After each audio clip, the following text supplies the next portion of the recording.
Here, truth over lies and light over darkness. After 100 days of rescue and renewal, America is ready for a takeoff, in my view. We're working again, dreaming again, discovering again, and leading the world again. We have shown each other and the world that there's no quit in America, none. 100 days ago, America's house was on fire. We had to act. And thanks to the extraordinary leadership of Speaker Pelosi, Majority Leader Schumer, and the overwhelming support of the American people, Democrats, Independents, and Republicans, we did act. Together, we passed the American Rescue Plan, one of the most consequential rescue packages in American history. We're already seeing the results.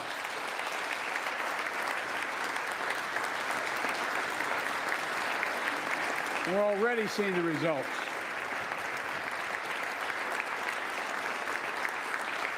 After I promised we'd get 100 million COVID-19 vaccine shots into people's arms in 100 days, we will have provided over 220 million COVID shots in those 100 days. Thanks to all the help of all of you. We're marshaling, with your help, everyone's help, we're marshaling every federal resource. We've gotten vaccines to nearly 40,000 pharmacies and over 700 community health centers where the poorest of the poor can be reached. We're setting up community vaccination sites, developing mobile units to get to hard-to-reach communities. Today, 90% of Americans now live within 5 miles of a vaccination site. Everyone over the age of 16, everyone is now eligible to get vaccinated right now, right away. Go get vaccinated, America. Go and get the vaccination. They're available. You're eligible now.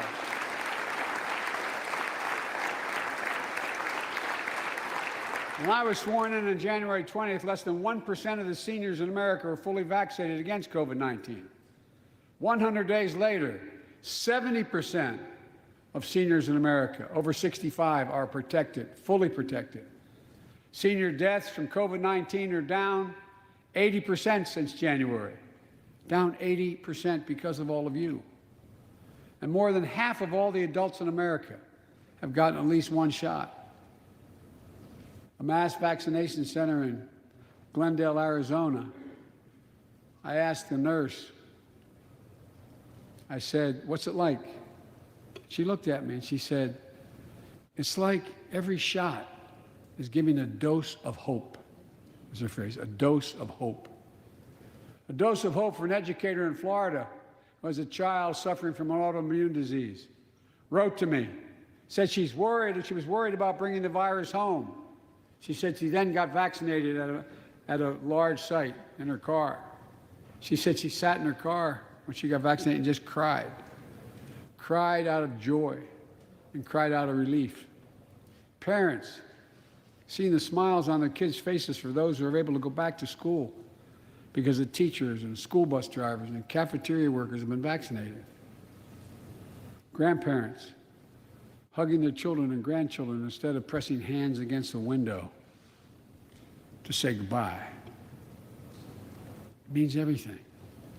Those things mean everything. You know, there's still, you all know it, you know it better than any group of Americans, there's still more work to do to beat this virus. We can't let our guard down. But tonight, I can say, because of you, the American people,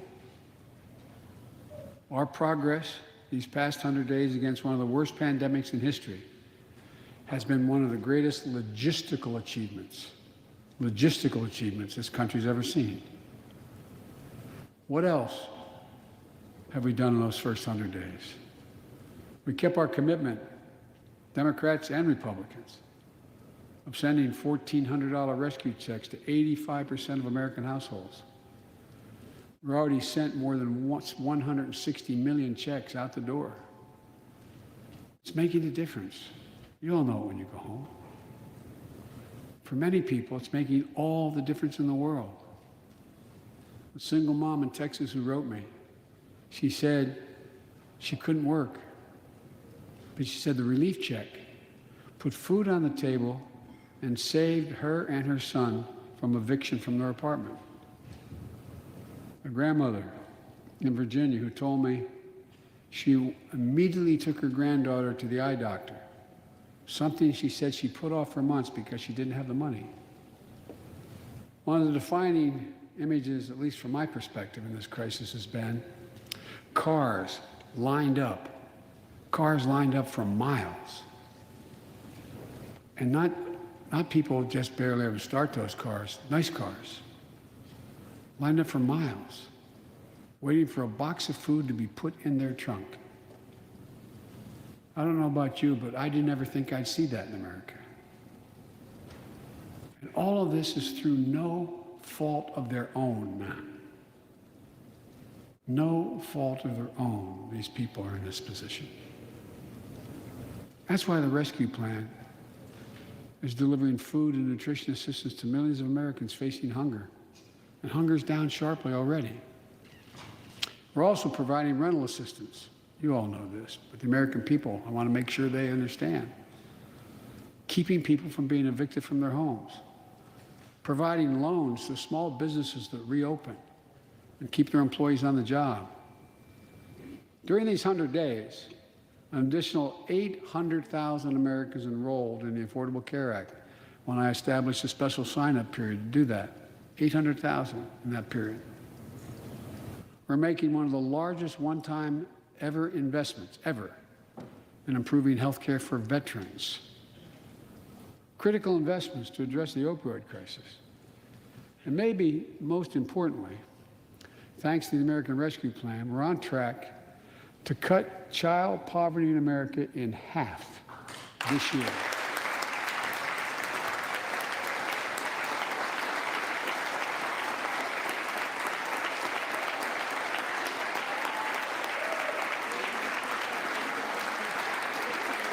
And in the process,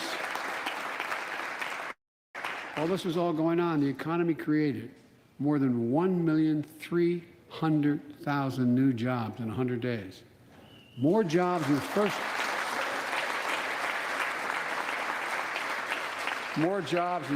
100 days than any president on record. The International Monetary Fund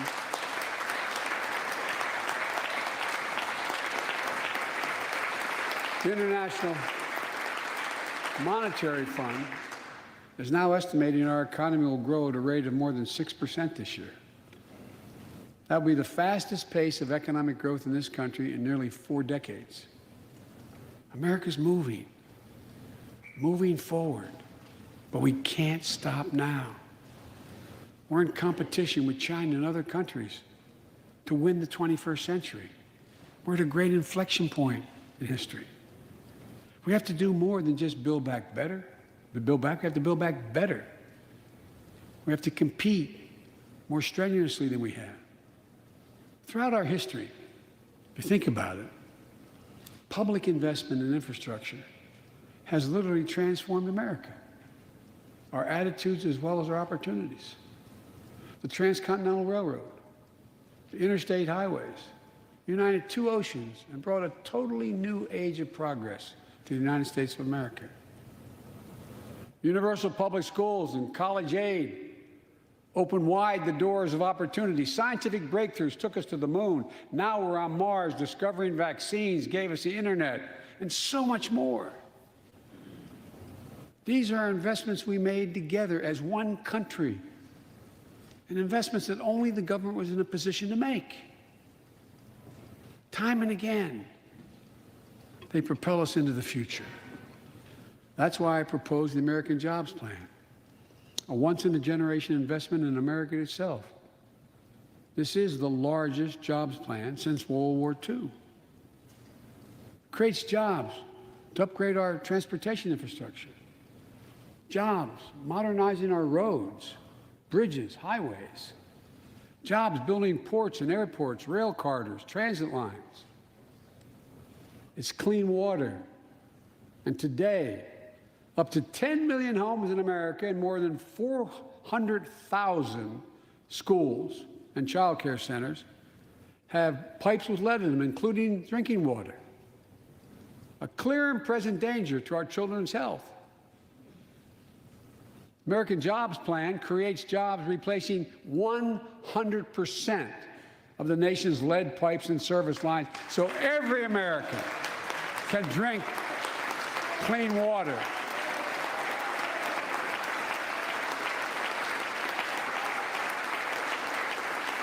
And in the process, it will create thousands and thousands of good-paying jobs. It creates jobs connecting every American with high-speed internet, including 35% of the rural America that still doesn't have it. It's going to help our kids and our businesses succeed in the 21st century economy. And I'm asking the Vice President to lead this effort, if she would, because I know it will get done. Creates jobs building a modern power grid. Our grids are vulnerable to storms, hacks, catastrophic failures with tragic results, as we saw in Texas and elsewhere during the winter storms. The American Jobs Plan will create jobs that lay thousands of miles of transmission lines needed to build a resilient and fully clean grid. We can do that. Look, the American Jobs Plan will help millions of people get back to their jobs and back to their careers. 2 million women have dropped out of the workforce during this pandemic. 2 million. And too often because they couldn't get the care they needed to care for their child or care for an elderly parent who needs help. 800,000 families are on the Medicare waiting list right now to get home care for their aging parent or loved one with disability. If you think it's not important, check out in your own district, Democrat or Republican, Democrat or Republican voters. Their great concern, almost as much as their children, is taking care of an elderly loved one who can't be left alone. Medicaid contemplated it, but this plan is going to help those families and create jobs for our caregivers with better wages and better benefits, continuing a cycle of growth. For too long, we've failed to use the most important word when it comes to meeting the climate crisis: jobs. Jobs. Jobs.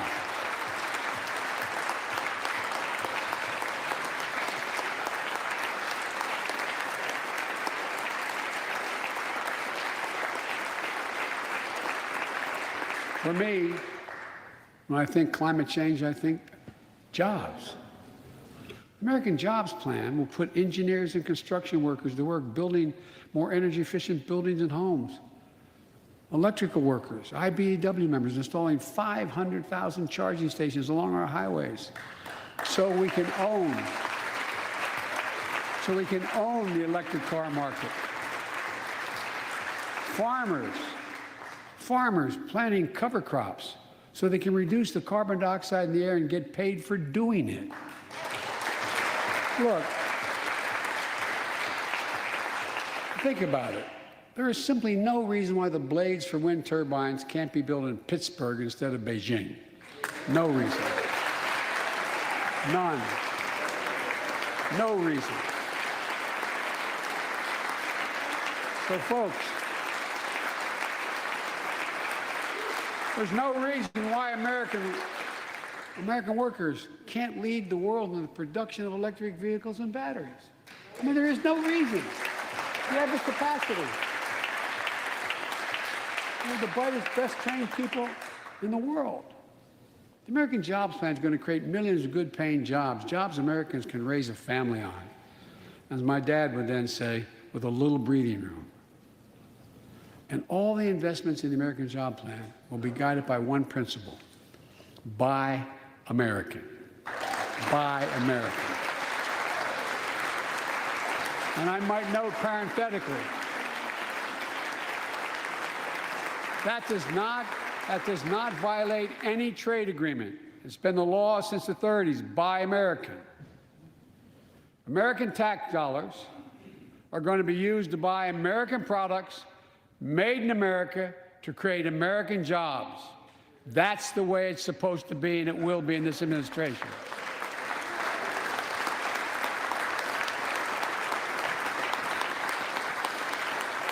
And I made it clear to all my cabinet people, their ability to give exemptions has been strenuously limited. It will be American products. Now, I know some of you at home are wondering whether these jobs are for you.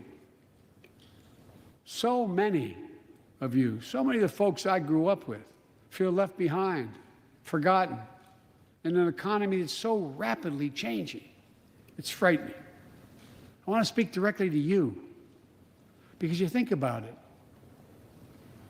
That's what people are most worried about. Can I fit in? Independent experts estimate the American Jobs Plan will add millions of jobs and trillions of dollars to economic growth in the years to come. It is an 8-year program. These are good-paying jobs that can't be outsourced. Nearly 90% of the infrastructure jobs created in the American Jobs Plan do not require a college degree. 75% don't require an associate's degree. The American Jobs Plan is a blue-collar blueprint to build America. That's what it is.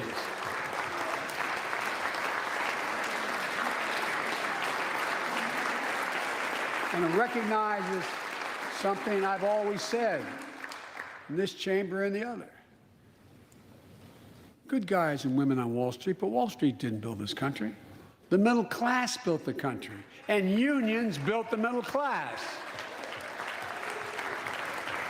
So that's why I'm calling on Congress to pass Protect the Right to Organize Act, the PRO Act, and send it to my desk so we can support the right to unionize. And by the way, while you're thinking about sending things to my desk, let's raise the minimum wage to $15.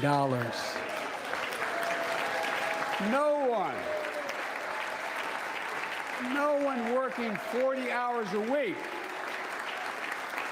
no one working 40 hours a week should live below the poverty line.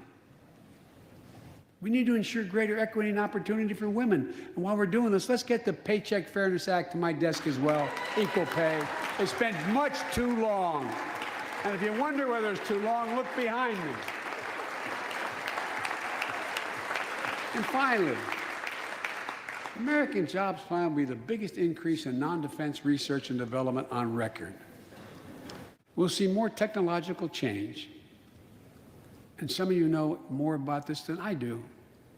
We'll see more technological change in the next 10 years than we saw in the last 50. That's how rapidly artificial intelligence and so much more is changing. And we're falling behind the competition with the rest of the world.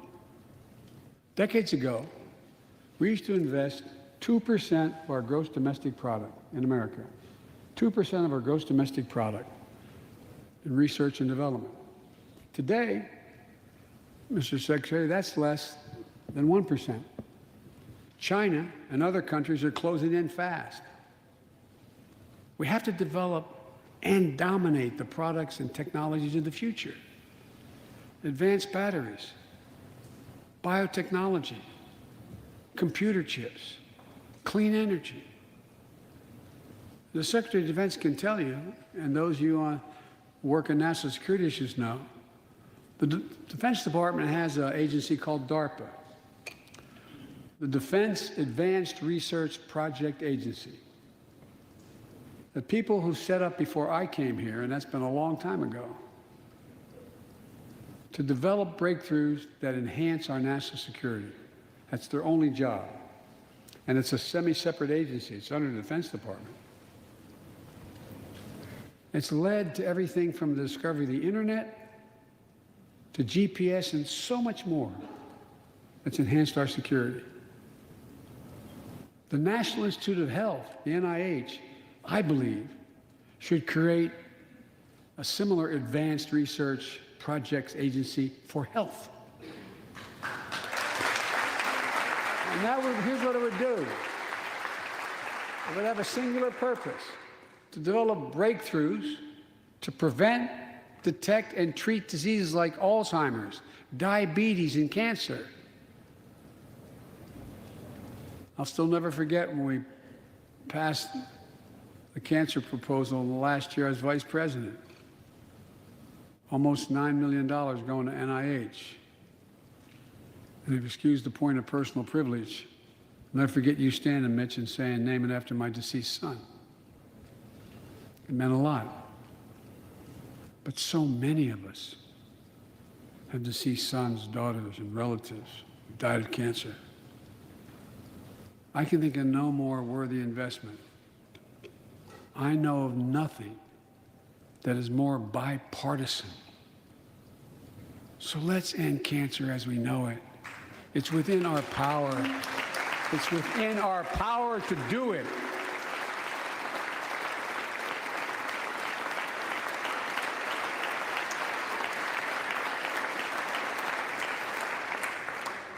Investments in jobs and infrastructure like the ones we're talking about have often had bipartisan support in the past. Vice President Harris and I met regularly in the Oval Office with Democrats and Republicans and discussed the jobs plan. And I applaud a group of Republican senators who just put forward their own proposal. So let's get to work. I wanted to lay out before the Congress my plan before we got into the deep discussions. I'd like to meet with those who have ideas that are different, they think are better. I welcome those ideas. But the rest of the world is not waiting for us. I just want to be clear. From my perspective, doing nothing is not an option.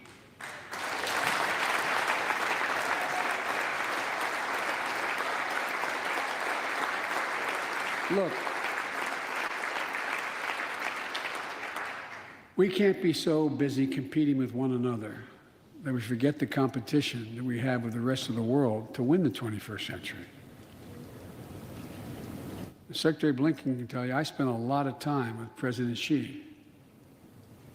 Traveled over 17,000 miles with him. Spent, they tell me, over 24 hours in private discussions with him. When he called to congratulate him, we had a 2-hour discussion. He's deadly earnest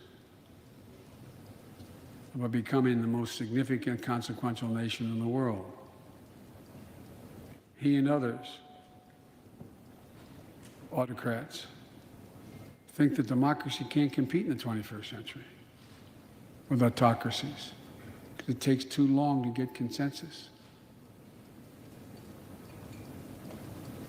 To win that competition for the future, in my view, we also need to make a once-in-a-generation investment in our families and our children. That's why I've introduced the American Families Plan tonight, which addresses 4 of the biggest challenges facing American families and in turn America. First is access to good education. When this nation made 12 years of public education universal in the last century, it made us the best educated, best prepared nation in the world. It's, I believe, the overwhelming reason that propelled us to where we got in the 20th century. But the world's caught up or catching up. They're not waiting. I would say parenthetically, if we were sitting down, we set a bipartisan committee together and said, okay, we're going to decide what we do in terms of government providing for free education. I wonder whether we'd think, as we did in the 20th century, that 12 years is enough in the 21st century. I doubt it. 12 years is no longer enough today to compete with the rest of the world in the 21st century. That's why my American Families Plan guarantees 4 additional years of public education for every person in America, starting as early as we can. The great universities in this country have conducted studies over the last 10 years. It shows that adding 2 years of universal high-quality preschool for every 3-year-old and 4-year-old, no matter what background they come from, puts them in the position to be able to compete all the way through 12 years and increases exponentially their prospect of graduating and going on beyond graduation. The research shows when a young child goes to school, not daycare, they're far more likely to graduate from high school and go to college or something after high school. When you add 2 years of free community college on top of that, you begin to change the dynamic. We can do that.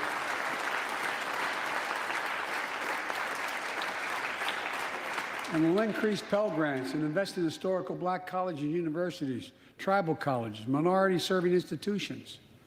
The reason is they don't have the endowments. But their students are just as capable of learning about cybersecurity, just as capable of learning about metallurgy, all the things that are going on that provide those jobs of the future. Jill is a community college professor who teaches today as First Lady. She's long said,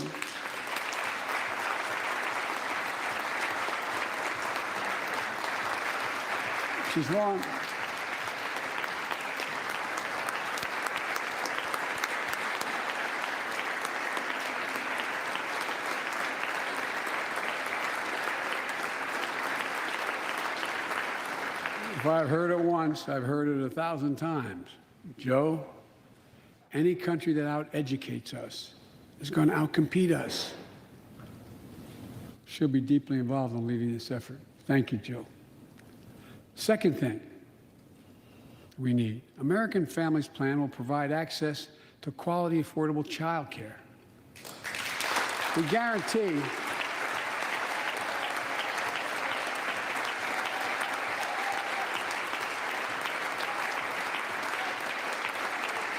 when I'm proposing in legislation, we guarantee that low and middle income families will pay no more than 7% of their income for high quality care for children up to the age of 5. The most hard-pressed working families won't have to spend a dime. Third, the American Families Plan will finally provide up to 12 weeks of paid leave and medical leave, family medical leave. We're one of the few industrial countries in the world. No one should have to choose between a job and a paycheck or taking care of themselves and their loved ones or parent or spouse or child. And fourth, the American Family Plan puts directly into the pockets of millions of Americans. In March, we expanded tax credit for every child in a family, up to $3,000 per child if you're under 6 years of age. Over 6 years of age. And $3,600 for children over 6 years of age. With 2 parents, 2 kids, that's $7,200 in the pockets that are going to help take care of your family. And that will help more than 65 million children and help cut child care poverty in half. And we can afford it. So we did that in the last piece of legislation we passed. But let's extend that child care tax credit at least through the end of 2025.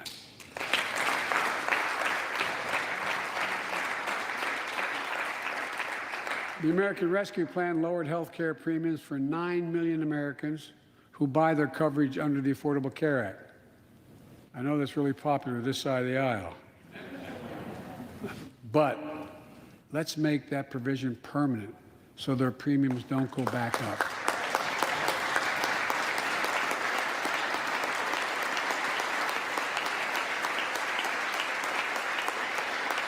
In addition to my family's plan, I'm going to work with Congress to address this year other critical priorities for American families.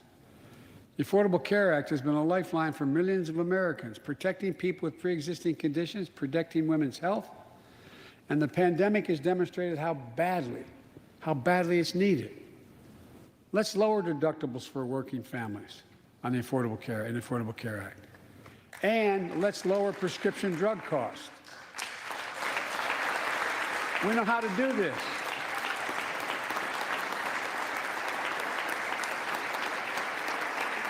The last president had that as an objective. We all know how outrageously expensive drugs are in America.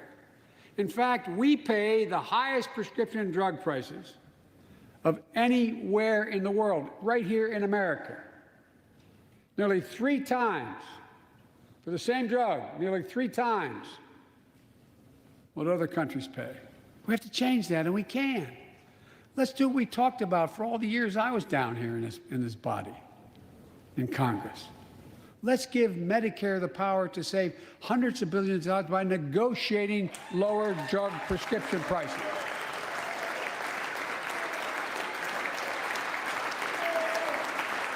And by the way, it won't just help people on Medicare. Lower prescription drug costs for everyone.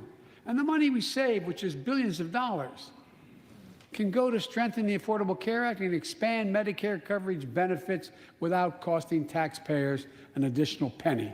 It's within our power to do it. Let's do it now.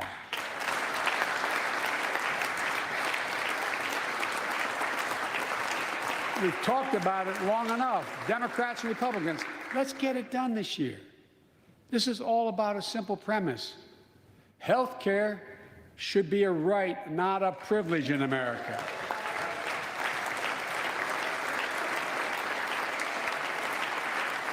So,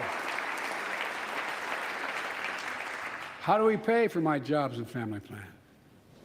I made it clear we can do it without increasing the deficits. Let's start with what I will not do. I will not impose any tax increase on people making less than $400,000.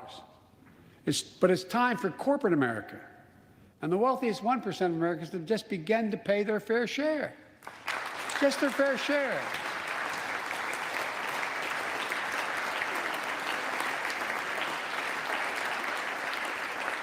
Sometimes I have arguments with my friends in the Democratic Party. I think you should be able to become a billionaire and a millionaire, but pay your fair share. A recent study shows that 55 of the nation's biggest corporations paid 0 federal tax last year. Those 55 corporations made in excess of $40 billion in profit. A lot of companies also evade taxes through tax havens in Switzerland and Bermuda and the Cayman Islands. And they benefit from tax loopholes and deductions for offshoring jobs and shifting profits overseas. It's not right. We're going to reform corporate taxes so they pay their fair share and help pay for the public investments their businesses will benefit from as well.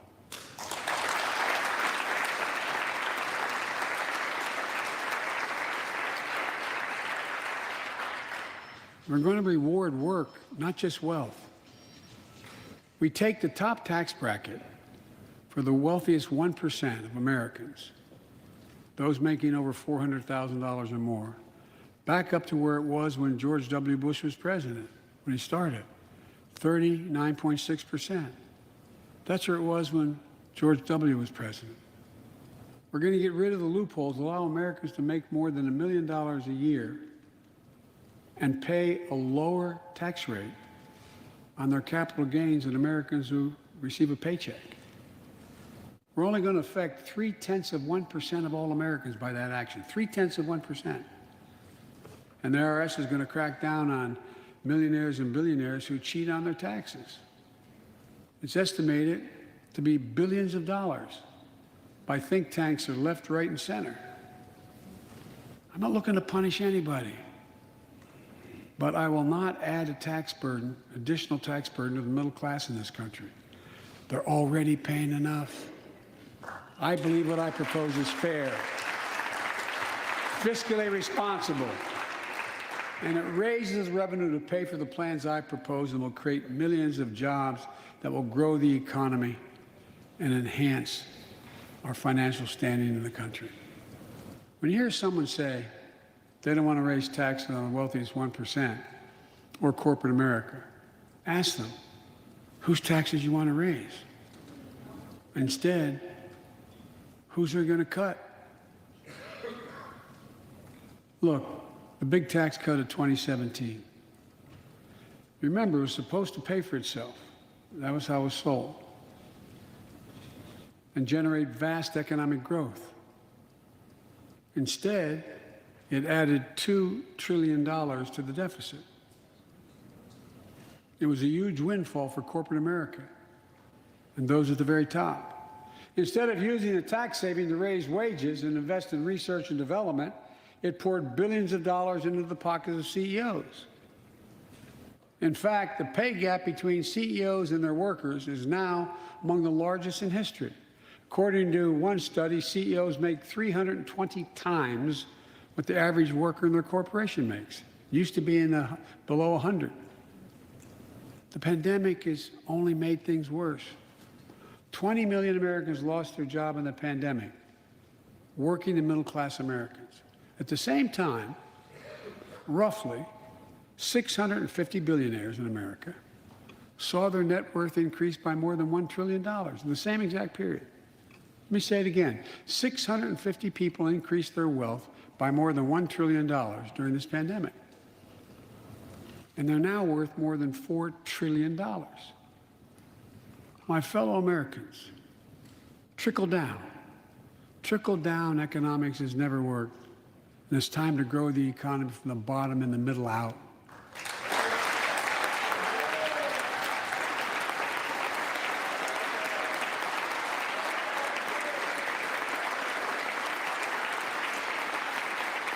You know, there's a broad consensus of economists left, right, and center, and they agree what I'm proposing will help create millions of jobs and generate historic economic growth.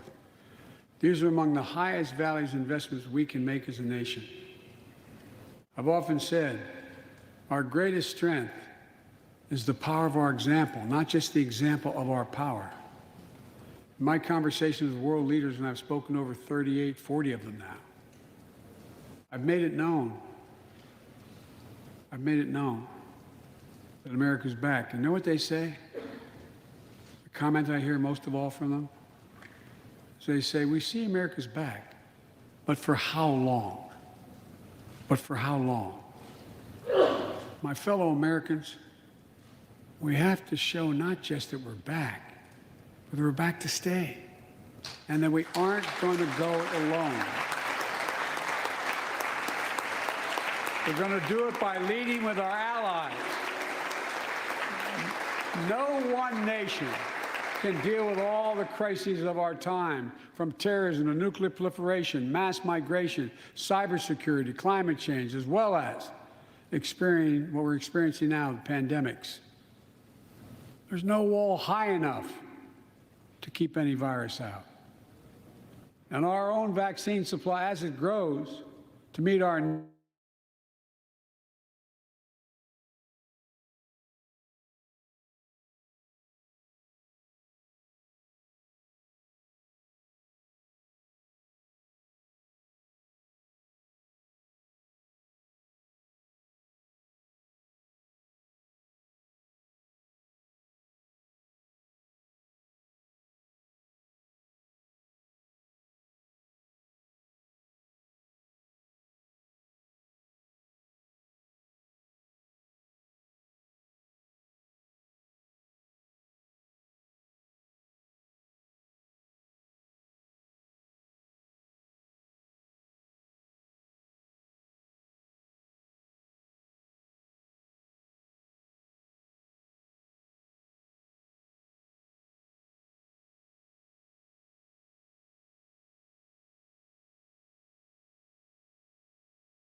The investments I propose tonight also advance the foreign policy, in my view, that benefits the middle class.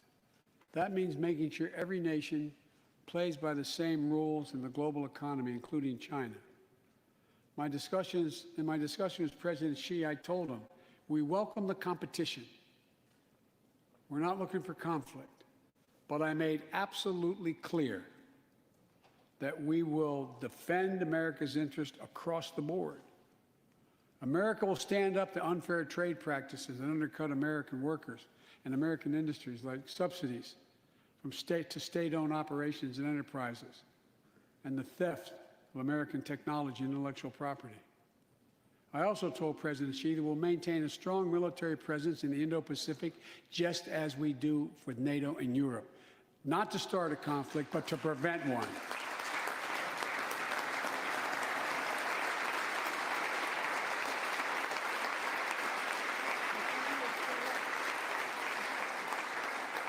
I told them what I've said to many world leaders, that America will not back away from our commitments, our commitment to human rights and fundamental freedoms, and to our alliances. And I pointed out to him, no responsible American president could remain silent when basic human rights are being so blatantly violated. An American president has to represent the essence of what our country stands for. America is an idea, the most unique idea in history. We are created, all of us, equal. It's who we are. And we cannot walk away from that principle and, in fact, say we're dealing with the American idea. With regard to Russia, I know it concerns some of you, but I made very clear to Putin that we're not going to seek escalation, but their actions will have consequences. They turn out to be true, and they turned out to be true. So I responded directly and proportionally to Russia's interference in our elections and the cyber attacks on our government and our business.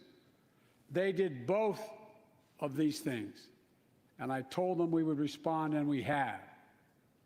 But we can also cooperate when it's our mutual interest. We did it when we extended the New START Treaty on nuclear arms, and we're working to do it on climate change. But he understands we will respond. On Iran and North Korea, nuclear programs that present serious threats to American security and the security of the world.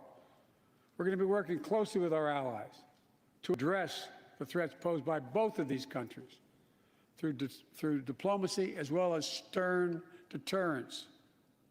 And American leadership means ending the forever war in Afghanistan. We have,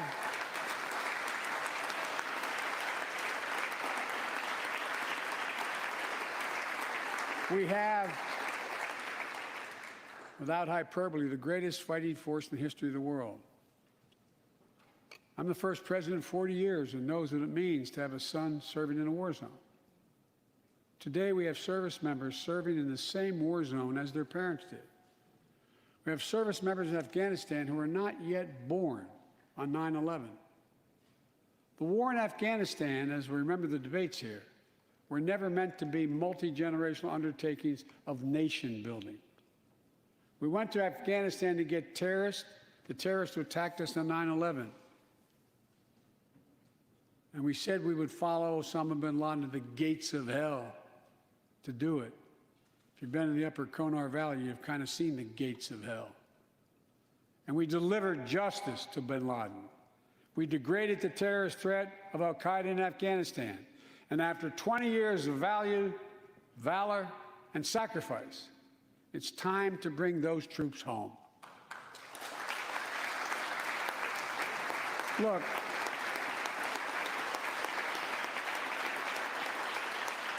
even as we do, we'll maintain over-the-horizon capacity to suppress future threats to the homeland.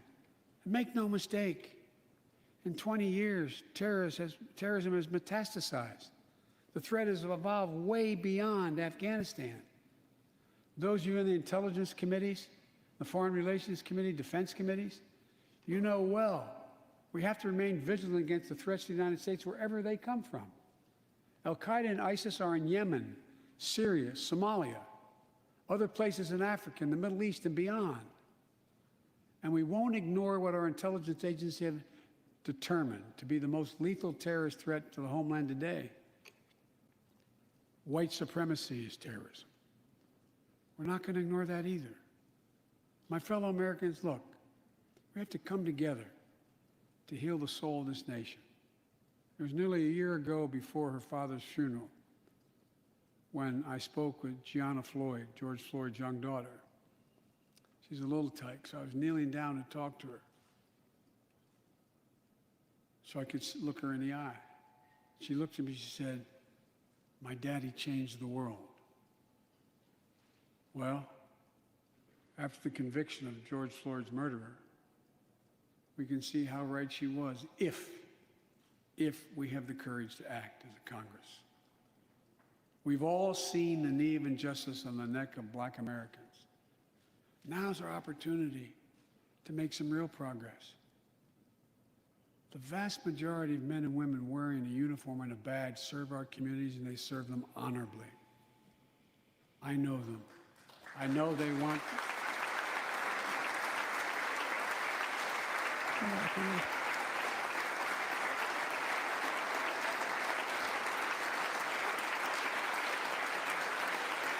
I know they want to help meet this moment as well. My fellow Americans, we have to come together to rebuild trust between law enforcement and the people they serve, to root out systemic racism in our criminal justice system, and to enact police reform in George Floyd's name that passed the House already. I know Republicans have their own ideas and are engaged in very productive discussions with Democrats in the Senate. We need to work together to find a consensus. But let's get it done next month, by the first anniversary of George Floyd's death.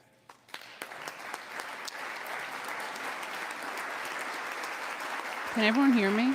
Can anyone hear me? Am I making a noise? The country supports this reform, and Congress should act, We have a giant opportunity to bend the arc of the moral universe toward justice, real justice. And with the plans outlined tonight, we have a real chance to root out systemic racism that plagues America and American lives in other ways.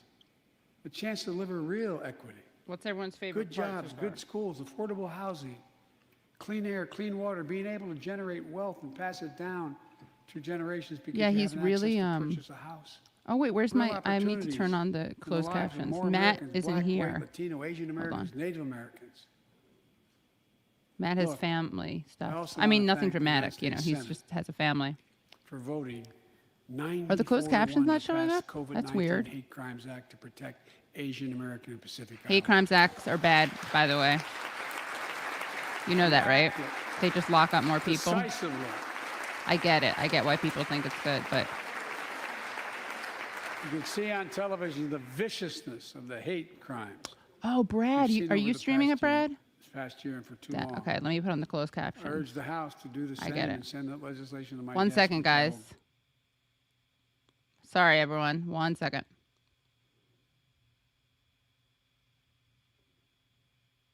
Okay. Sorry. What did I miss? You're so brave. I want you to know your president has your back. Another thing. What did he just Let's say? He has authorize trans the people's Violence back? Against Women Act, which has been law for 27 years.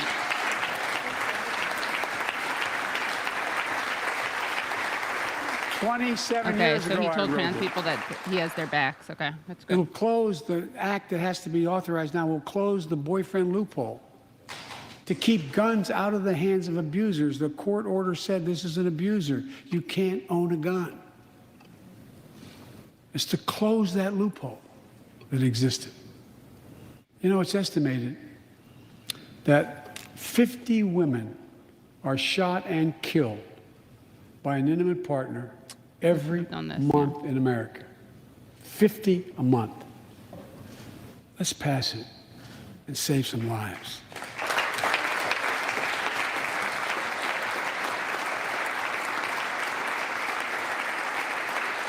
Oh, yeah. When does Bowman speak in response? Good I need question. not tell anyone this, but gun violence has become an epidemic in America.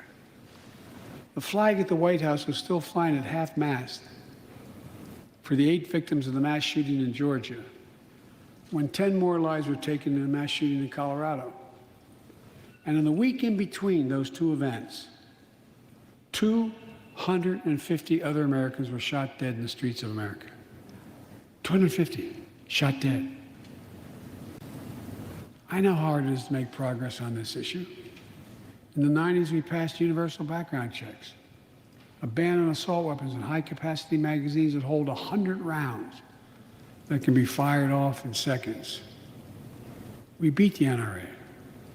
Mass shootings and gun violence declined. Check out the report over 10 years. But in the early 2000s, the law expired. We've seen daily bloodshed since. I'm not saying if the law continued, we wouldn't see bloodshed. More than 2 weeks ago in the Rose Garden, surrounded by some of the bravest people I know, the survivors and families who lost loved ones to gun violence, I laid out several of the Department of Justice actions that are being taken to impact on this epidemic. One of them is banning so-called ghost guns. These are homemade guns built from a kit that includes directions how to finish the firearm. The parts have no serial numbers, so they show up at crime scenes and they can't be traced. The buyers of these ghost gun kits aren't required to pass any background check. Anyone, from a criminal or terrorist, could buy this kit and within 30 minutes have a weapon that's lethal, but no more.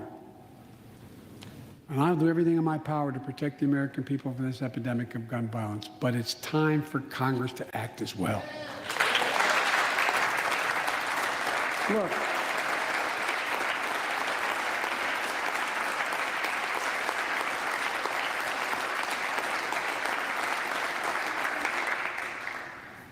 I don't want to become confrontational, but we need more Senate Republicans to join the overwhelming majority of Democratic colleagues and I mean, with close the Republicans, loopholes not with the required left. in background check purchases of guns. We need a ban on assault weapons and high-capacity magazines. And don't tell me it can't be done. We did it before and it worked. Talk to most responsible gun owners and hunters. They'll tell you there's no possible justification for having 100 rounds in a weapon. What is What do you Manchin's? think, Where is deer he wearing sitting? Kevlar vests? They'll tell you that there are too many people today who are able to buy a gun, but shouldn't be able to buy a gun. These kinds of reasonable reforms have overwhelming support from the American people, including many gun owners. The country supports reform, and Congress should act. This shouldn't be a red or blue issue. And no amendment to the Constitution is absolute. You can't yell fire in a crowded theater. From the very beginning, there were certain guns, weapons, that could not be owned by Americans. Certain people could not own those weapons ever. We're not changing the Constitution. Oh, well. We're being reasonable. I think this is not a Democrat or Republican issue. I think it's an American issue. And here's what else we can do. Immigration has always been essential to America. Oh, here we go. Let's talk end about our exhausting Guatemalan war of immigration. homophobia. For more than 30 years, politicians have talked about immigration reform, and we've done nothing about it. Okay, guys, time we to have fix 2 it. guests coming in that we On know day of. one of my presidency, I kept my commitment and sent a comprehensive Oh, both of immigration them are here. bill We to the got 2 United States guests Congress. that we know of. If you Maybe more believe we coming. need to secure the border, Really excited to bring them pass it, in. because it I'll has keep it short. A lot of money for high-tech Anders border Lee security. from Poddam America If you believe in a pathway from to citizenship, Redacted Tonight, pass it. and Trevor Beaulieu from So we're 11 Champagne. million undocumented folks. Champagne the vast Sharks, majority hello. are here over Hey, Trevor, how you doing? visas. Pass Hey, it. Katie. Good to see you. Thanks Hey. for having me. Actually, if you actually Yeah, want of to solve course. the problem, Hi, Anders I've sent Lee. a bill to take a close look at it. Trevor, can still- you hear us? We also have to get at the root Yeah, I of can hear problem you. of why people Okay, are now we fleeing, can hear you, yeah. particularly the Great. What to does our southern Ted's border from mask say? Guatemala, Honduras, and El I Salvador. don't know. Wait, Ted? The violence, Ted the Cruz, corruption, yeah. the gangs, the I don't political know, but what instability, is hunger, Manchin's? hurricanes, earthquakes. That's a natural West Virginia disasters. state flag, I'm pretty sure. When I was Oh, okay. president, when I was vice president, The president asked me to focus on I'm providing rewinding help on my needed to address TV, the root causes So of I'll migration. see if I can see his mask. And it helped keep You're people what on your in their TV? own countries instead of I'm being forced to rewinding the leave. speech on my TV Oh, I to see see. if I The can plan was catch. working, but the last administration decided it was not worth it. I'm restoring the program and asked Vice President Harris to lead our diplomatic effort to take care of this. You guys saw the I have Guatemala absolute comments today, confidence to right? get the job. Yeah, just that short clip from Now Kamala. look, Amazing, yeah. Jill if looks you so don't like glitzy my tonight. plan, She does look really. let's at least pass Festive. what If we I all may. agree on. Oh, sure, yeah. Congress needs to pass legislation this year to finally secure protection for dreamers. Yeah, I can't figure out what's on his For mask. young people, Okay, yeah, guys, only if you know, let us America know. as their home. And permanent protection for immigrants who are here on temporary Unless- protective oh, status unless- who came from countries if you're from Haiti, beset by don't man-made and natural-made violence and disaster, Yeah. Who is that woman? I like as her. well as a pathway to citizenship for farm workers who put food on our tables. Nancy? Look, immigrants have done so much for America during this pandemic and throughout our history. The country supports immigration reform. We should act. Let's argue over it. Let's debate it, but let's act. And if we truly want to restore the soul of America, we need to protect the sacred right to vote. Most people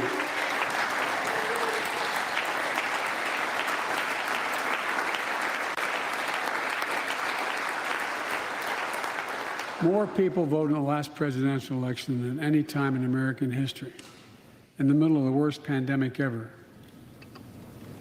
Oh, should be yeah, celebrated. thanks to you and your lies Instead, about it's how being the attacked. CDC said it was safe to vote. Congress should Remember pass that? H.R. 1 and the John Lewis Voting In, Rights Act Wisconsin? send it to my desk right away. Yeah, all over. Yeah. They fought with the governor country in supports Ohio it. who did finally shut it And down. Congress should Right. act now. Where else? Yeah. Oh, look Wisconsin at, and Look, Yeah. in conclusion, as we gather here tonight, Illinois. the image of a violent mob Right. assaulting this capital. It was I mean, interesting, literally Ohio was- Simone Sanders was like, it's remain safe. vivid The in all our CDC had minds. said Yeah. it's safe for Lives folks were to put vote. at Yeah. risk, many of your yeah, lives. and then a couple of months later, it's not Lives safe were to door lost. knock, apparently. Right. Extraordinary courage was summoned. So bad. Is this amount of The standing ovations normal? Insurrection was an existential crisis. I a don't know. I test remember Question. during Whether our Bush, democracy could survive, after and it 9/11, there was But like the every struggle is sentence far was a from standing over. The ovation. question of whether our democracy will long endure So I think is that both was like the high ancient water and mark, urgent. and since then they've been. As old I as think our under republic, Obama there was not very many still standing vital ovations. today. Can our democracy but they- deliver on its promise? Now it seems like they're But bumping them all up of us, again. created equal in the Yeah. image of God, had a chance to lead lives of dignity, No wonder the Washington respect, Post and got rid of its possibility. fact-checking section Can our just in democracy time. deliver the most pressing needs of our people? Can our The democracy thing about Nancy overcome the Pelosi's lies, mask anger, just looks hate, really and weird and fears cheap. I don't know. that have pulled us apart? Yeah, she looks America's very like adversaries, deadly today. What happened? the autocrats of the world, are betting we can't. Sorry, I don't know my glitch. Hold on, let me close my other stuff. Her mask is really big. It's like taking over her whole face. Like look at it compared to. know. Yeah, she looks Definitely sick. gives her a Skeletor vibe. Right. More than usual, right? Yeah. I gotta say that's a cool color scheme on the vice president there, the pink and gold. Yeah. Did you guys see that picture of like Nancy Pelosi that's floating around like a month or two ago, where it was like her breasts were like really like popping. There were all Yep. these like leftists like doing thirsty comments. It was No, that's really really funny. surreal. Yes, I may have shared that. Hubba hubba. I usually don't like to ogle people. but Partake. She's Yeah. yeah. She'll It never was a see good it. pick. I She'll can't never lie. find out. Yeah. I feel like that's good because it's like it's when you get a certain age, hit a certain age, it becomes like subversive. Exactly. Sorry, I don't know what's happening to like Right. comment to objectify women. It's like yeah. Right. Hold on one second. Is my internet frozen? It seems like it, but Okay, why does okay. Pose the freeze on? He looks so lecherous. Where I can't see. Crap. Hold Oh, on. you can't see him? No, I'm like my windows aren't. Hold on, let me just close. Oh, it's I know it's why. frozen on my my end, but I can see his face. And Do you want me to share my screen with? Sure. Yeah. Okay, let me do that. Oh, thank you. I'm just closing out some of the programs. Let's see. I forgot that I had like 1,000 windows open. Confident or optimistic about America. Not because I'm president. What did you? Because what's Could you guys hear? yeah, I could hear it. Cool. happening with the American people. We've stared into the abyss of insurrection and autocracy, pandemic and pain, and we, the people, did not flinch. The very Oh, is it moment our working on adversaries yours were again, certain we'd pull Katie? apart Or- and fail, we came together, we united. With light and hope, we summoned a new strength, new resolve to position us to win the competition of the 21st century. On our way to a union more perfect, more prosperous, and more just. As one people, one nation, and one America. Folks, as I told every world leader I've ever met with over the years, it's never, ever, ever been a good bet to bet against America, and it still isn't. We're the United States of America. There's not a single thing, nothing beyond our capacity. Where did Katie go? Oh my gosh, she's gone. She's gone. I didn't even know that could even happen. I didn't know that the host could disappear. And Oh, here she there is. she Sorry, goes. yeah. Oh man, what did I miss? Not much, just another standing ovation. I forgot what this one's even for. America, Yeah. I think. Yeah. So did they just draw straws and like half the people didn't come this year? Yeah, I don't know. Let's see who's Yeah, commenting. it can't be Oh, because of COVID, is it? That's so empty. I think so. I think, yeah, I think that's it. Yeah. Let's see. Where is I'm looking for the Jamal Bowman thing. Anyone see it? Know where it is? No, what's that? Maybe go to. He's doing a response. Oh, he is. Oh, cool. Oh, interesting. Let's see. Yeah, what did you guys think of that? It's like a lot of platitudes. I don't know. So many I mean, platitudes. Yeah. I was kind of surprised. I guess I shouldn't be surprised, but I feel like he didn't really give much lip service to black people at all. But compared to like the focus he gave on everyone else, it just seemed weird. There's like a 3 or 4 standing ovation thing in a row. But I tuned in late, so I saw there was the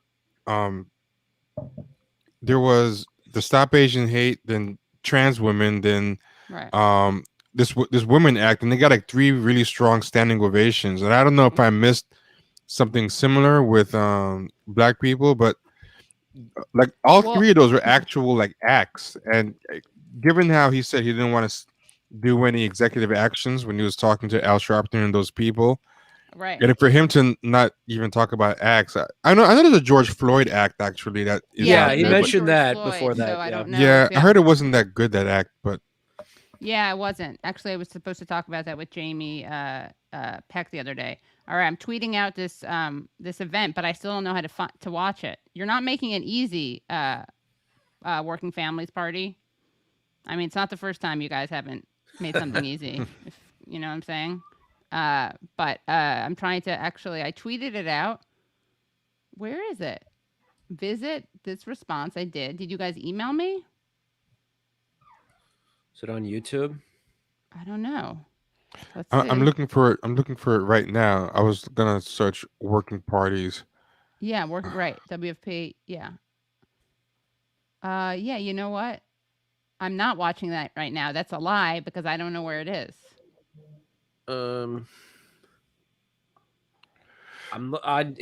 There's a.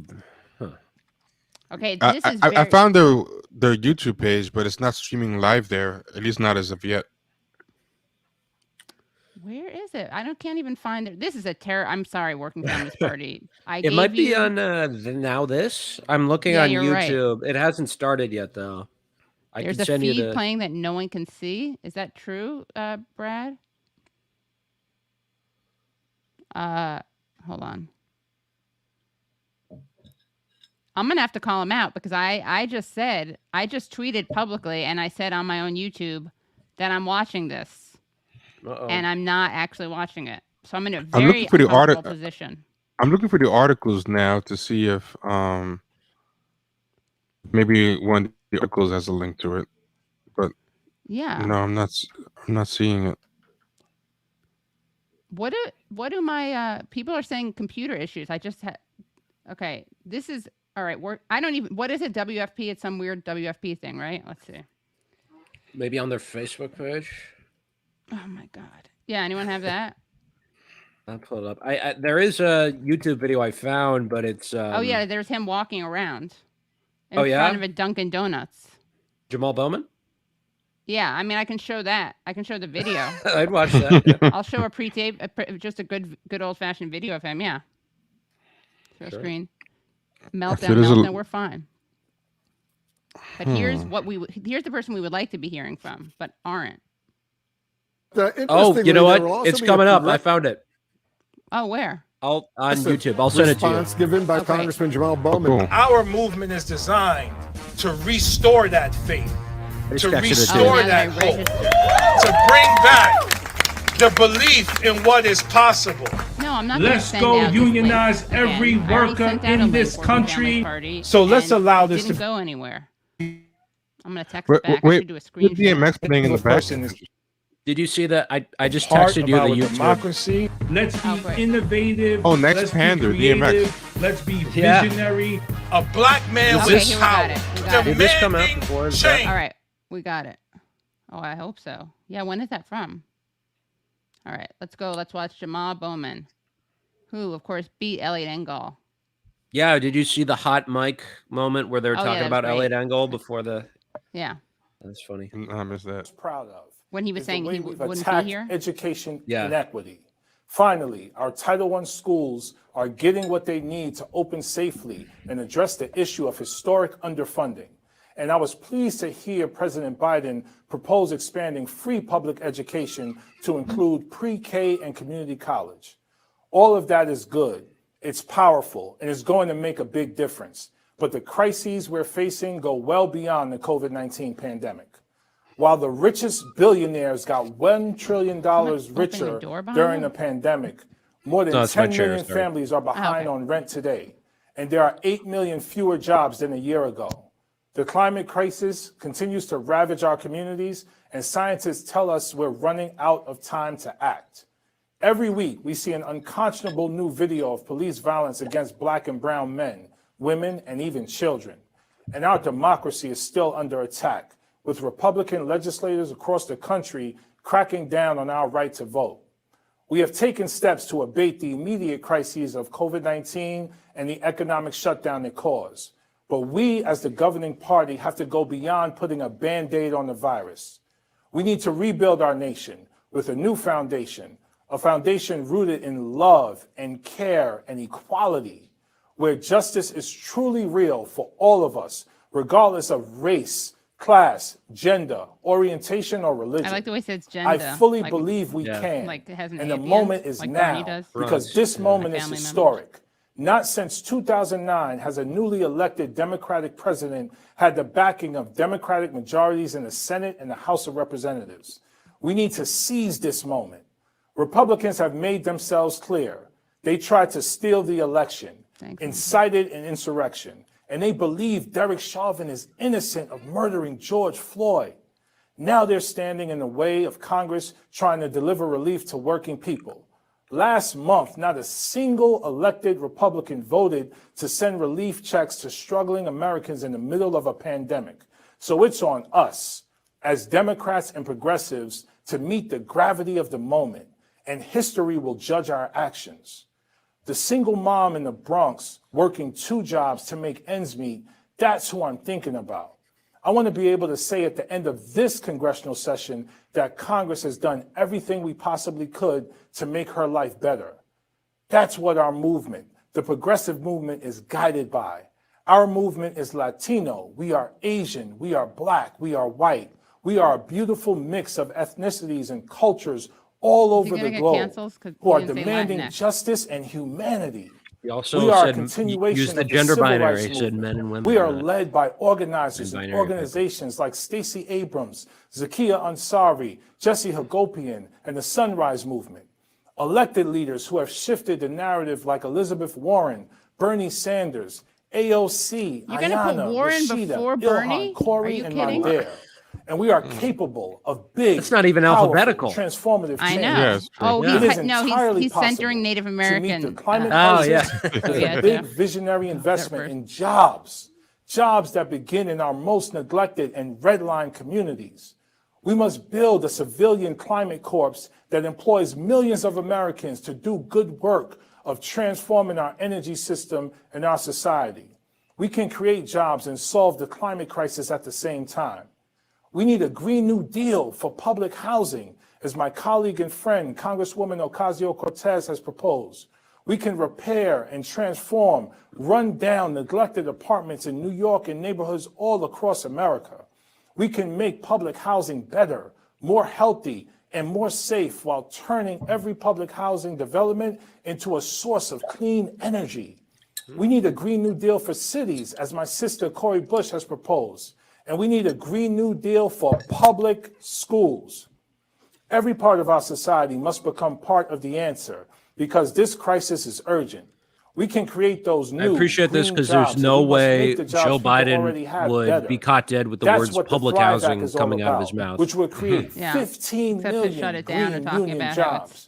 And we Yeah. have to build up dangerous. labor unions Find the too. rationale. That's why Right. Congress must pass the Find PRO the Act. promoter. The Protect the Right to Organize Act would do away with so-called right-to-work laws, make it easier for workers to unionize, and even let independent contractors bargain collectively.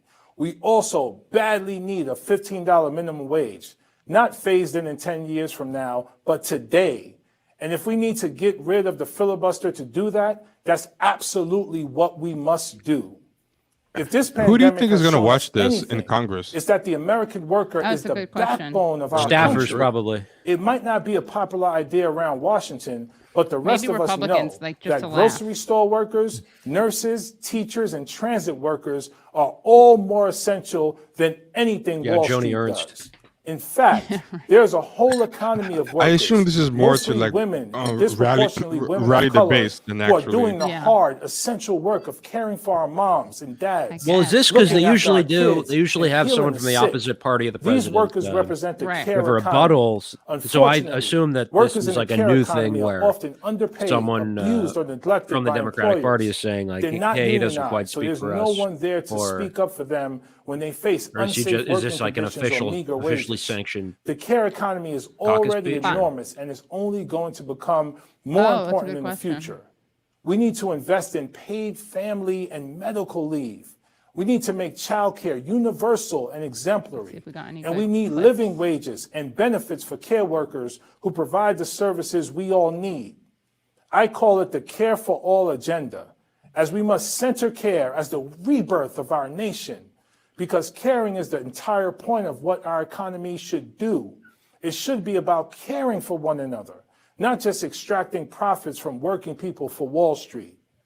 The proposals that President Biden has put forward over the last few weeks would represent important steps, but don't go as big as we truly need in order to solve the crises of jobs, climate, and care. We need to think bigger, because now is the time to address the burning crisis of structural racism in our country. Every single time I have to watch a video of a black man or a brown kid die at the hands of police violence, a little piece of me dies too.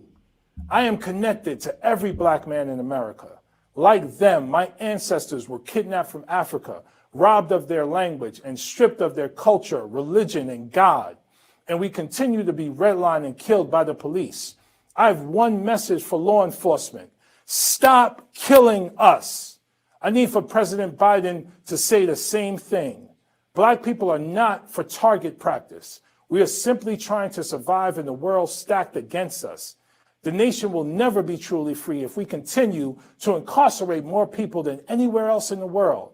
And as long as we invest more in jails, war, and police than we do in jobs, school, and children.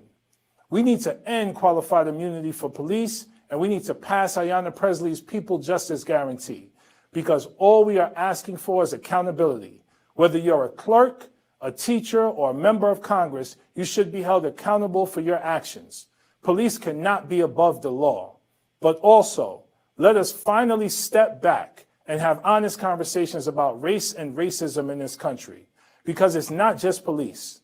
It's housing discrimination and wage theft and Black maternal mortality. It's environmental injustice and all of the ways racism is built into the very fabric of America. More than anything, America needs a process of truth and collective healing. We have to be honest with ourselves about the ugliness of our history and the discrimination that persists. Only then will we meet the ideals of our democracy and get one step closer to realizing the American experiment. One way to do this is passing H.R. 40, championed by the late John Conyers and the relentless Sheila Jackson Lee. Let's study the need to repair the harms of our history. Only then will we all be truly free. We are in this moment because of you, because of organizers across the country demanding progressive change.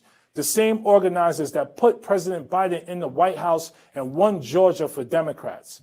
But we can't stop, and we won't stop until we are all truly free to thrive and make the world a better place, one in which all of us can thrive together. But we need your help, from the abolitionists to the suffrage movement to the lunch counter sit-ins. Visionary Americans like you have always helped bend the arc towards justice. We need all who believe in a multiracial democracy and are ready to move forward together in love to become a part of our movement. Join us. Help us build a better world.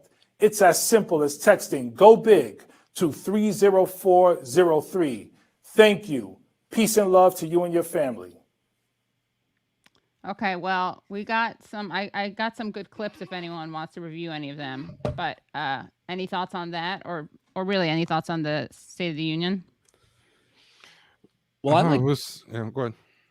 I like that speech much better than the State of the Union. As probably won't be Not surprising. Right. Yeah, I mean, I think the fact that, as far as I know, it seems like that was something he decided to do of his own volition, which I think is good. That shows the public that the Democratic Party, so to speak, is not a monolith. It's Thank God, you know, or the caucus anyway. It's there are different people who want different things and represent different constituencies. Although I did think Biden did promote a lot of sort of ideas that were kind of from Bernie's platform this time, but a lot of them were done for sort of like nationalistic reasons. Like it kept circling back to China. You know, we gotta Oh my God, yeah. invest in infrastructure and education, all that stuff. Not because it's just good to not have people, you know, going to crumbling schools and crumbling roads, but because we got to beat China.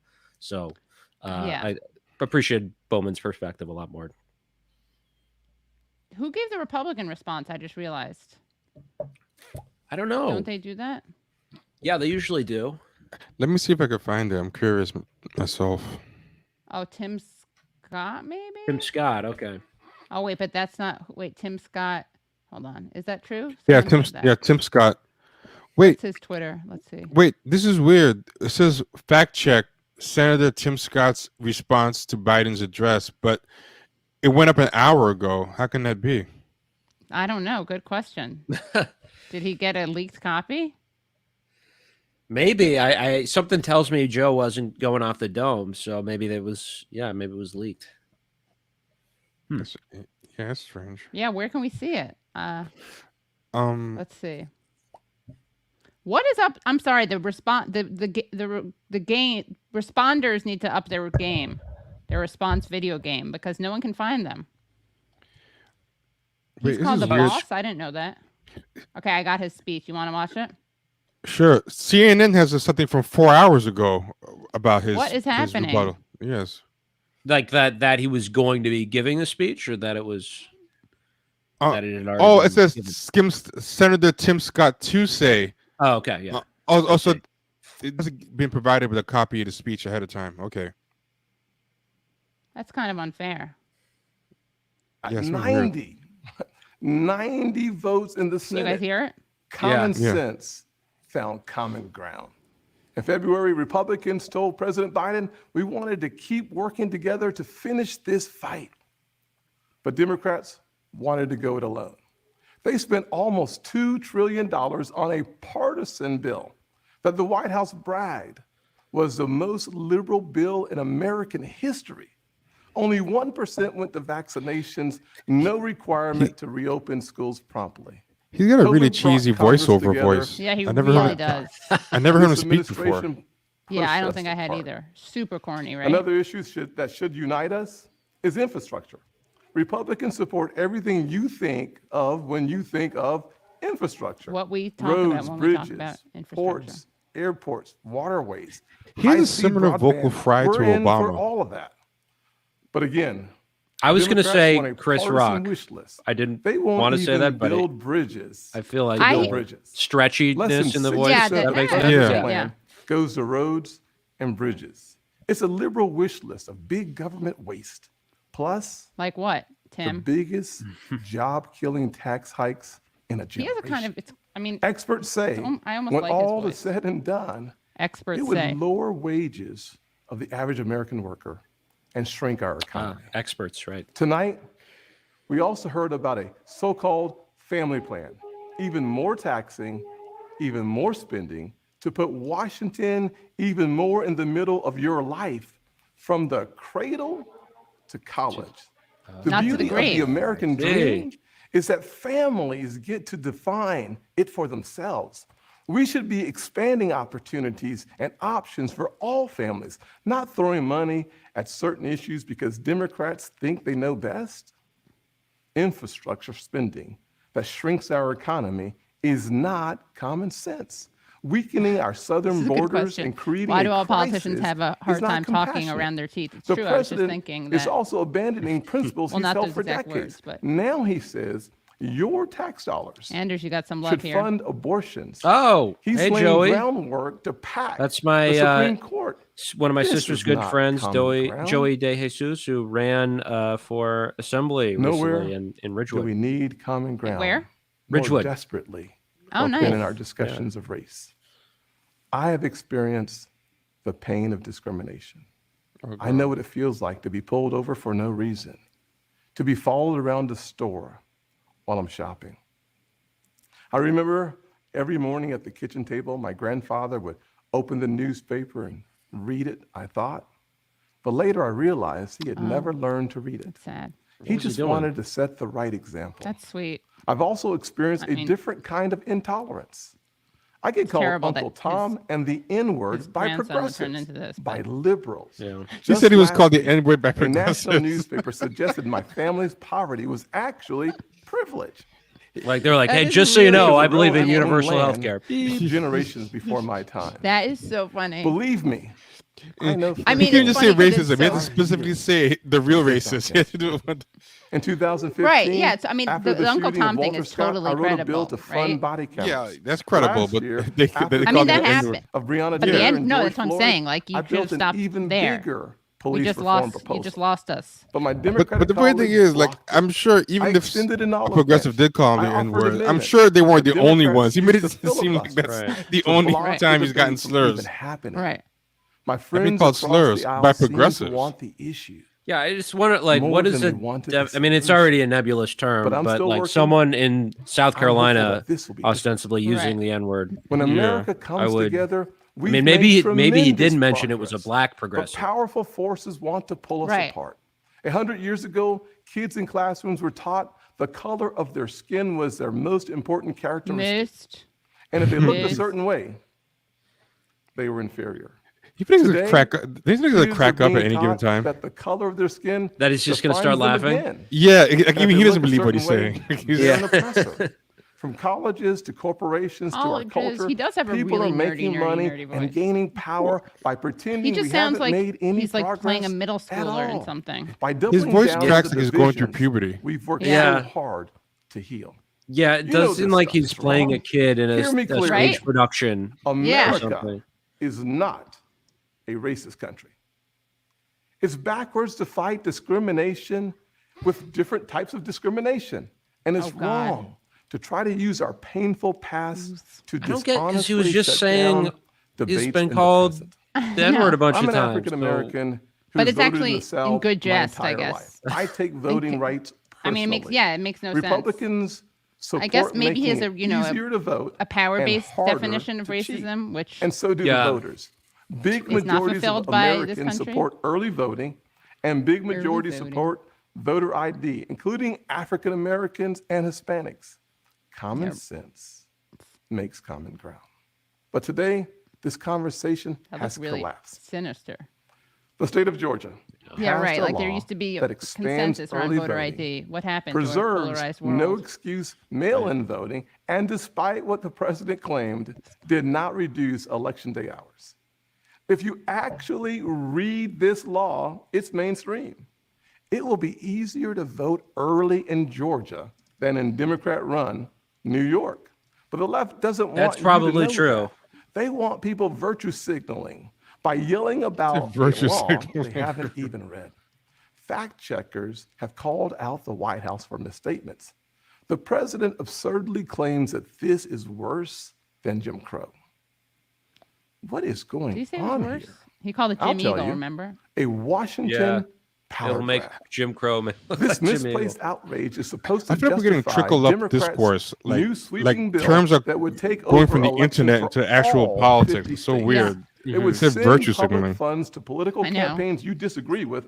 And I was talking to a Canadian make the today, and bipartisan there's Federal the Liberal Elections Party Commission over there, so they're partisan. referred to as the This Libs. is not about civil So rights for or decades, our they've racial been like past. It's pejoratively about calling them the Libs, rigging or just elections not even in the pejoratively future. saying, "Oh yeah, today And the no, Libs The did this." same Right. filibuster that But President libs there are, Obama like, and not President leftist, Biden right? praised when they were senators. Right? No, they're The same like filibuster Democrats, that the Democrats basically. used to kill my police reform bill last year has not suddenly they become kill a it? racist relic just because the shoe is now on the other foot.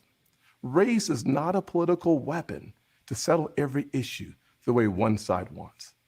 It's far too important. This should be a joyful springtime for our nation. This administration inherited a tide that had already turned. The coronavirus is on the run. Thanks to Operation Warp Speed and the Trump administration, our country is flooded with safe and effective vaccines. Thanks to our bipartisan work last year, job openings are rebounding. So why do we feel so divided, Look at that lull. anxious? Why A do nation we- with so much cause for hope should not feel so The prompter is heavy laden. A president who promised to bring us together should not be pushing agendas that tear us apart. He doesn't have being The American dramatic. family deserves better. that is pretty And airtight we logic. know what better looks like. Just before COVID, we had the most inclusive economy in my lifetime, the lowest unemployment rates ever recorded for African Americans. What do you say COVID, like two Hispanics, words? and Just Asians, before and a COVID? 70-year low nearly for women. Wages were growing faster at the bottom than at the top. The bottom 25% saw their wages go up faster than the top 25%. That happened because Republicans focused on expanding opportunity for all Americans. In addition to that, we passed opportunity zones, criminal justice reform, and permanent funding for historically He does black look like he's colleges gonna and universities flip over for the backwards. first time ever. We fought the drug Have you ever had like a little epidemic, cousin or a kid rebuilt tell our you a military, joke and they cut just taxes can't for working get families Yeah. and through it? single moms like the one that It's just body language reminds me of. our best future will not come from Washington schemes or socialist dreams. It will come from you, Washington schemes or the socialist American dreams. I like people. that. Black, Hispanic, white, and Asian. Oh, I really wanted him Republican to and out. Democrat, Who said brave police Latino? officers and Bowman. I black wanted him to say neighborhoods. Latinx. We are not Yeah. adversaries. We are family. We are all in this together, and we get Yeah, to just out of live nowhere, in the he's like, greatest the country Democratic on Party earth." is fat phobic. The country where my grandfather in his 94 actually years really funny when saw they do his that. family go from cotton to Congress in one lifetime. I thought he So said I am gotten more to than Congress. hopeful. I am confident that our finest hour is yet to come. Original sin is never the end of the story. Oh, Not in our souls and not for our nation. The real story is always redemption. I am standing here because my mom has prayed me through some really tough times. I believe our nation has succeeded the same way because generations of Americans in their own ways have asked for grace and God has supplied it. So I will close with a word from a worship song that really helped me through this past year of COVID. The music is new, but the words draw from Scripture. May the Lord bless you and keep you, make his face shine upon you and be gracious to you. May his presence go before you and behind you and beside you. In your weeping and your rejoicing, he is for you. May his favor be upon our nation for 1,000 generations, and your family and your children and their children. Good night, and God bless the United States of America. Who said it better? South Carolina Republican Senator Tim. He's just. I wanted to see how long he was just going to stare and blink into the. What was that played on? What were you playing that on? You're talking about the app? Oh, Anders. No, like what were you just playing that? Who Playing was playing what? it? Who was playing that? Anders? No, it was Brad, Andrew. Or T? No, I don't know. Was I playing? Oh, I was playing it. Sorry. Oh my God. I thought someone else stopped it. That's why I was confused. Okay, I get it now. Yeah. Now I get it. That was good. That was kind of more entertaining than the other thing. Yeah, something about his voice is like kind of pleasant in a way. It sounds like very congenial, like a used car salesman or something. It's. But there's no gravitas in it. Then, right? Yeah. But I feel like it's more like wholesome-y sounding than Oh wow, Gio. Oh, hi Gio. By the way, yeah. That's a crazy image. Yeah. So Gio says, "What Trevor? Imagine Tim Scott versus Kamala for prez." That could happen. Yeah. It totally can happen. He would have to win the Republican primary, which might be difficult. But his voice really reminded me of like a much less charismatic Bill Clinton. Yeah. That Southern. That's kind of part of the stretchiness too. Is like the Southern drawl, but yeah. Oh, and Bill Clinton also had that kind of vocal fry. You're right. Yeah. You know what I just thought of? If Tim Scott was to become nominated, it might be a very interesting race because Kamala Harris is half Indian and her black side is from Jamaica. Mm-hmm. Yeah. But a privileged part of Jamaica. But Tim Scott would be the first descendant from American slaves nominee.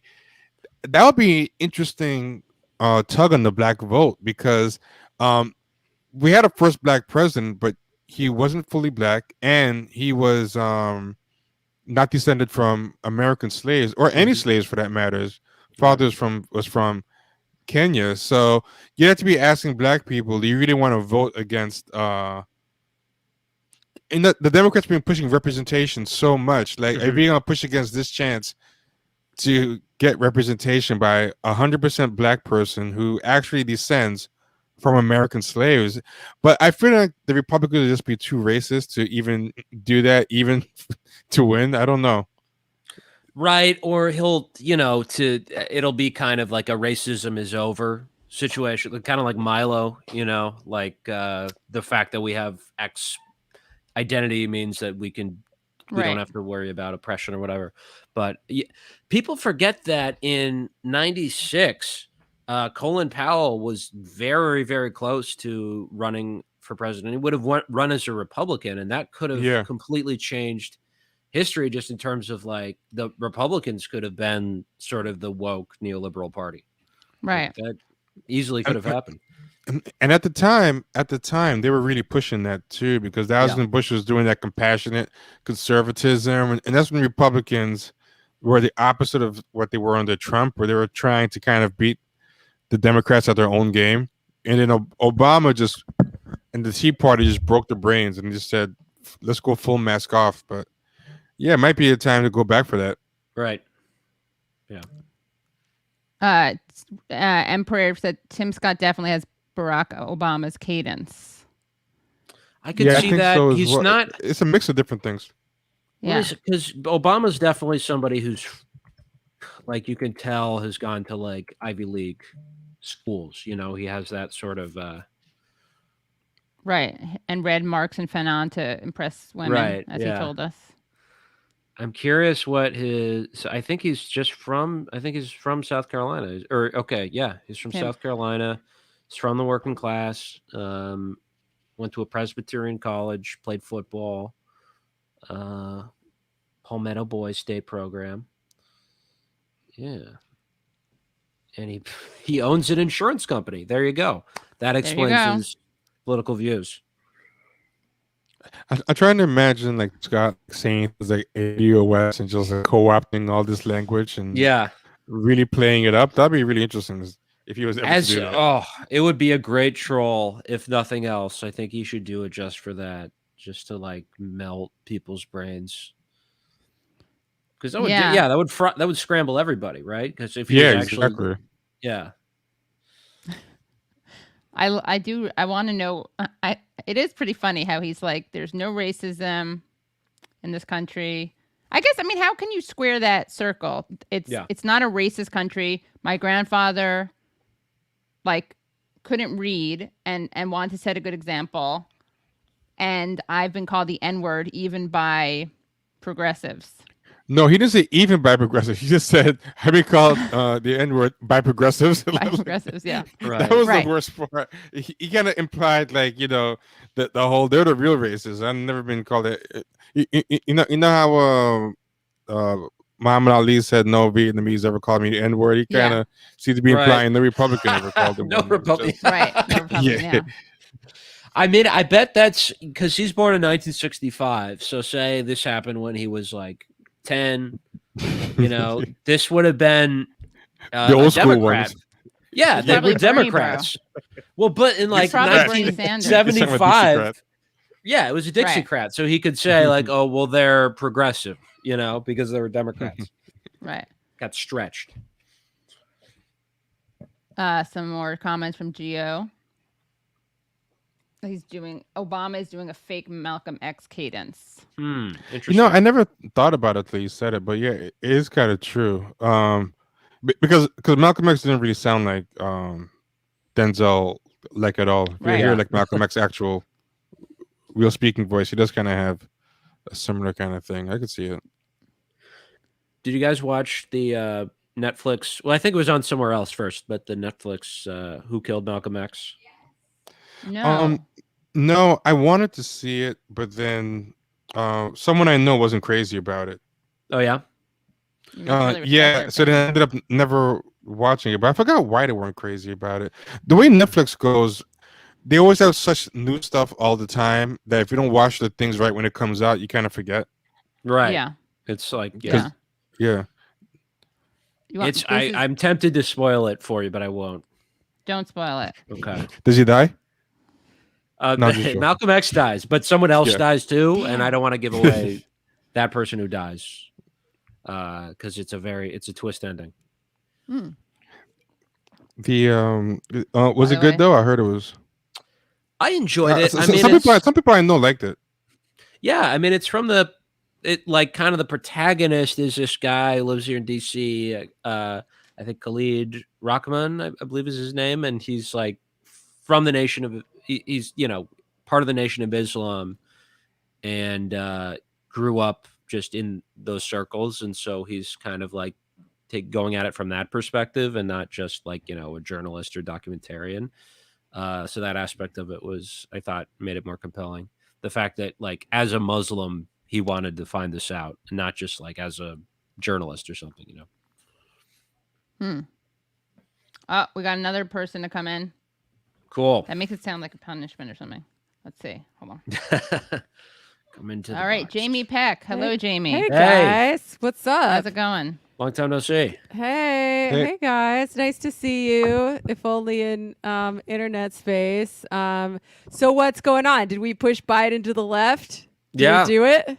He's actually in the he's in the comments right now. Oh wow, Yeah. you fucking did it. Joe Biden has come on the Antifada. Yeah. He said Stalin was right. Uh-oh. Oh He boy. did though. He He's a did tank. say He that went full all the way. he's for I mean, maybe don't come on the $15 Antifada then. come on this show. He said he supported the $15 minimum wage. And I retweeted, Albert Lee, who was a brand new Congress. Oh, yeah, for Portland? Yes, I believe so. He wrote, if a president supports a policy but doesn't support any viable strategy for achieving that policy, they don't actually support that policy. Hmm. Which Yeah, is, I think, a pretty...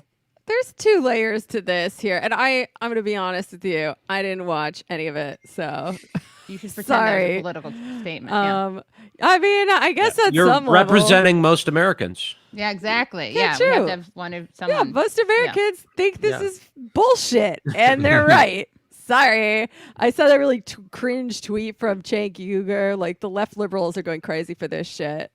Like, oh, we did it. Oh my God, the squad. Yay, whatever. No. Like, they were talking about this on Trillbillies, right? Like, if something happens, like, I don't know, it'd be like the left taking credit for a fucking earthquake or something. Like, that's as much as we had to do with any of this. Right. Like, we did an Right. It's episode just last like week. natural. It's natural. It's like a law of physics because Well, no, just the fact that these two things are so totally unconnected to one another. Like, we had nothing to do with that. Sorry, we got owned. The left got owned. Like, Bernie which lost. part did we? Yeah, Bernie I mean, lost. isn't the argument though that He made it very that, clear that he had no intention of sharing any power with the left, and in fact was intent on disciplining the left. And it's almost kind of, I mean, I won't call it depressing because I already thought this, but like, it really doesn't matter that much who's president. Sorry. He didn't give Bernie anything, did he? No, he didn't give him shit. He cocked him. He cocked him real good. Bernie's like out there having to say nice stuff about him. It's like actually pretty fucking sad. Although I was never like all in for Bernie in the first place. I mean, I canvassed for him. I wanted him to win just for like whatever it might have done, but I was never convinced that it had any relationship to, like socialism or the fight for socialism. But we did an episode on this on the Antifada last week, actually, that I encourage everyone to check out. We did a little political economy as to why we're seeing this kind of, I mean, like gestures towards it, but they're probably going to do something, some kind of increased social spending, right? Some kind of Keynesian response to crisis that is markedly different than Barack Obama's neoliberal response to the last financial crisis, although you could say that they're both part of the same crisis, as some economists do, this crisis of profitability going back to the 1970s. I mean, what we're seeing really is the left wing of capital taking measures to shore up the system so that it can keep on going, so that accumulation can continue, right? Like the line goes down, folks. We know this. If you agree with our boy Marx, which I do, and I got lots of charts and graphs to show it, the rate of profit tends to fall over time. We had a crisis of profitability, folks, going back to the 1970s. What did they do in response? They did a neoliberalism, and that was able to make the line go back up for a little while, and now it cannot anymore. So what do we got? We got the managers of capitalism, as represented by Joe Biden and the Democratic Party, which is largely in charge right now, saying, oh shit, what do we do? Neoliberalism isn't working anymore. The juice has run out of that tank. Let's try some Keynesianism and see if that helps for a little while, because like there's too much shit and not enough people to buy it, and we can't have that. So like, sorry if I don't think any of this has anything to do with socialism or unfucking the world in the long term, but it definitely doesn't. And if anything, Biden might be getting more done than Bernie would have been able to do in his position, because it's a little like Nixon to China, like nobody believes sincerely that Joe Biden is like fucking socialist or like trying to do anything resembling social democracy. So that's my cynical take. Well, Your spiel, how do you explain the fact though that there's the many orders of magnitude more money being spent now than in 2009. Like, you don't think that I mere just fact is explained a- it. But you don't think, but the crisis was just as bad back then. It was a terrible financial crisis, but they didn't want to respond with over $1 trillion. Yeah, because the juice hadn't run out of neoliberalism I yet. think you're saying Jews when you say Jews. The Jews. Now, that's a different show Yeah. where you would hear that take. No, like the Jews hadn't run out of neoliberalism yet. Like they're like, you know what, we could do a little more neoliberalism and maybe it'll work. And like it did on some level. There was a recovery, not for the average person certainly, but Yeah, but you the know, fact that they're not for the people who doing- matter, you know, like the stockholders and whatnot. But the fact that they're not doing just a repeat of 2009, I don't think is just purely, you know, raw economics, right? There's political aspect to it as well. I mean, there might be a political aspect to it, but I really think most of it is overdetermined by the market. I mean, maybe he got some ideas. Maybe like who knows? I mean, where- it's not ideas, right? It's about like co-opting or whether to like how much you need to appeal. like honestly, in terms of the economic populism, I really don't think that the left has had that much of an impact. And you could even say having the left or having activists not involved whatsoever with this might actually make it more likely to pass within our disgusting, weird, fucked up political system. I don't know. Like my hot take lately, and this is maybe not that hot a take, but I feel like the uprising over the summer, last summer, has had a much bigger impact on our politics now. If you look at, you know, the steps that the Democrats and the system are taking to recuperate that, I think there you can draw a real connection there. But in terms of the left, in terms of the electoral left, like we got owned. Like he made it very clear that he owned us, or they made it very clear that they owned us before they decided to take these measures, you know, disconnected from anything to do with DSA or whatever.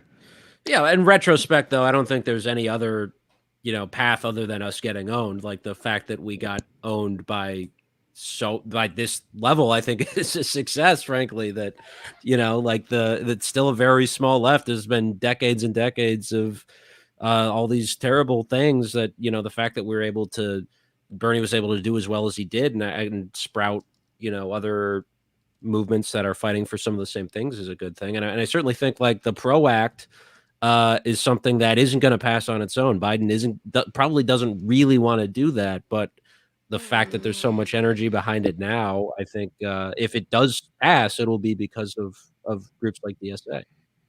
I mean, the fact that Joe Manchin supports it makes me not trust it, honestly. Well, But that's not because that's because of West Virginia, because it's a union state. There's a political economic reason for that as well. Yeah, I just feel like, okay, we have like... Can I ask you guys a Trevor, general question? sorry. Yeah. Oh, no. I was About gonna say, generals? no, I was going to ask, what do you guys think is going to happen with a lot of the momentum that I think maybe a little overly optimistically so that a lot of people on the left had between 2016 and 2020? Because I feel like there's kind of a loss of energy, or I just feel like people are just kind of posting and just going about their life. I'm kind of wondering where you think things go from here. Do you think this is a serious demoralization, or do you think it's just a breather and things are going to pick up? I mean, Bernie, I think, is basically not going to happen again. I think it's safe to say. And I don't think I'm saying anything Yeah, particularly. he's old as shit. Yeah, exactly. But I you don't think mean I'm saying another anything. Bernie? I'm still holding out Bernie 2024. Just kidding. But But who was I Fucking just talking put to? a who baboon said- heart in that guy and set him on his way. Yeah. Seriously. Who was I just talking to about this? Yeah, I did a thing with Crystal Ball yesterday. That's what we were asked about, whether he'd run again. Sorry, about Biden, whether he Whether Biden would run again? Yeah. I mean, the electoral left has a succession problem. I'm talking about Bernie here, not Biden. Obviously, I don't consider him left in any way, shape, or form. But it's actually kind of rare that you find a politician who has what it takes to succeed within our spectacular system. And by spectacular, I don't mean great, right? I mean the spectacle, everything being suffused fully and completely with the logic of the market, like the spectacle in the Debordian sense, which I'm going to pretend like I fully understand, even though I'm like probably just talking about my ass here. But that is basically what it means. So someone who has what it takes to succeed within our like really fucking stupid system, and at the same time has something resembling like a left populist politics, or something that could arguably be tied to the socialist movement, something where there's an argument that it moves the ball in that direction towards socialism.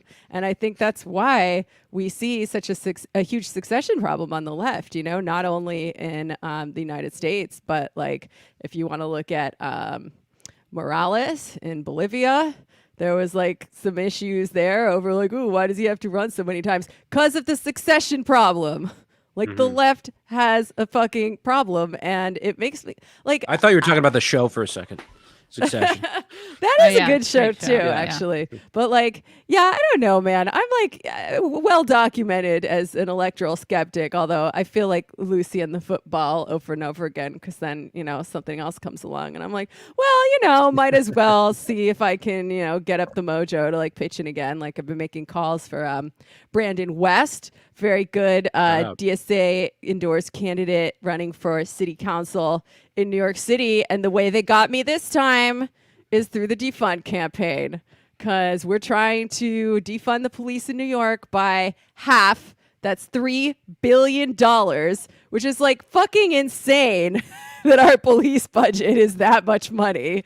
And, transfer the money to underfunded parts of the state that, are still carceral in nature, but at least ostensibly are meant to help people stay alive rather than kill them, like NYCHA, public housing, education, stuff like that. So like, here I go again, making some fucking calls, and I'm sure, I'm gonna realize how stupid that was at some point in the future. But electoralism, where do we go from here?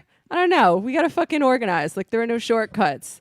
And it's not necessarily, I don't know, like people made a lot of the failed unionizing effort in Bessemer, Alabama, but I think we've seen a lot of non-failures as well from workers in the logistics industry, which has almost been completely captured by Amazon. Like in Chicago, the company shut down the main warehouse where people had organized.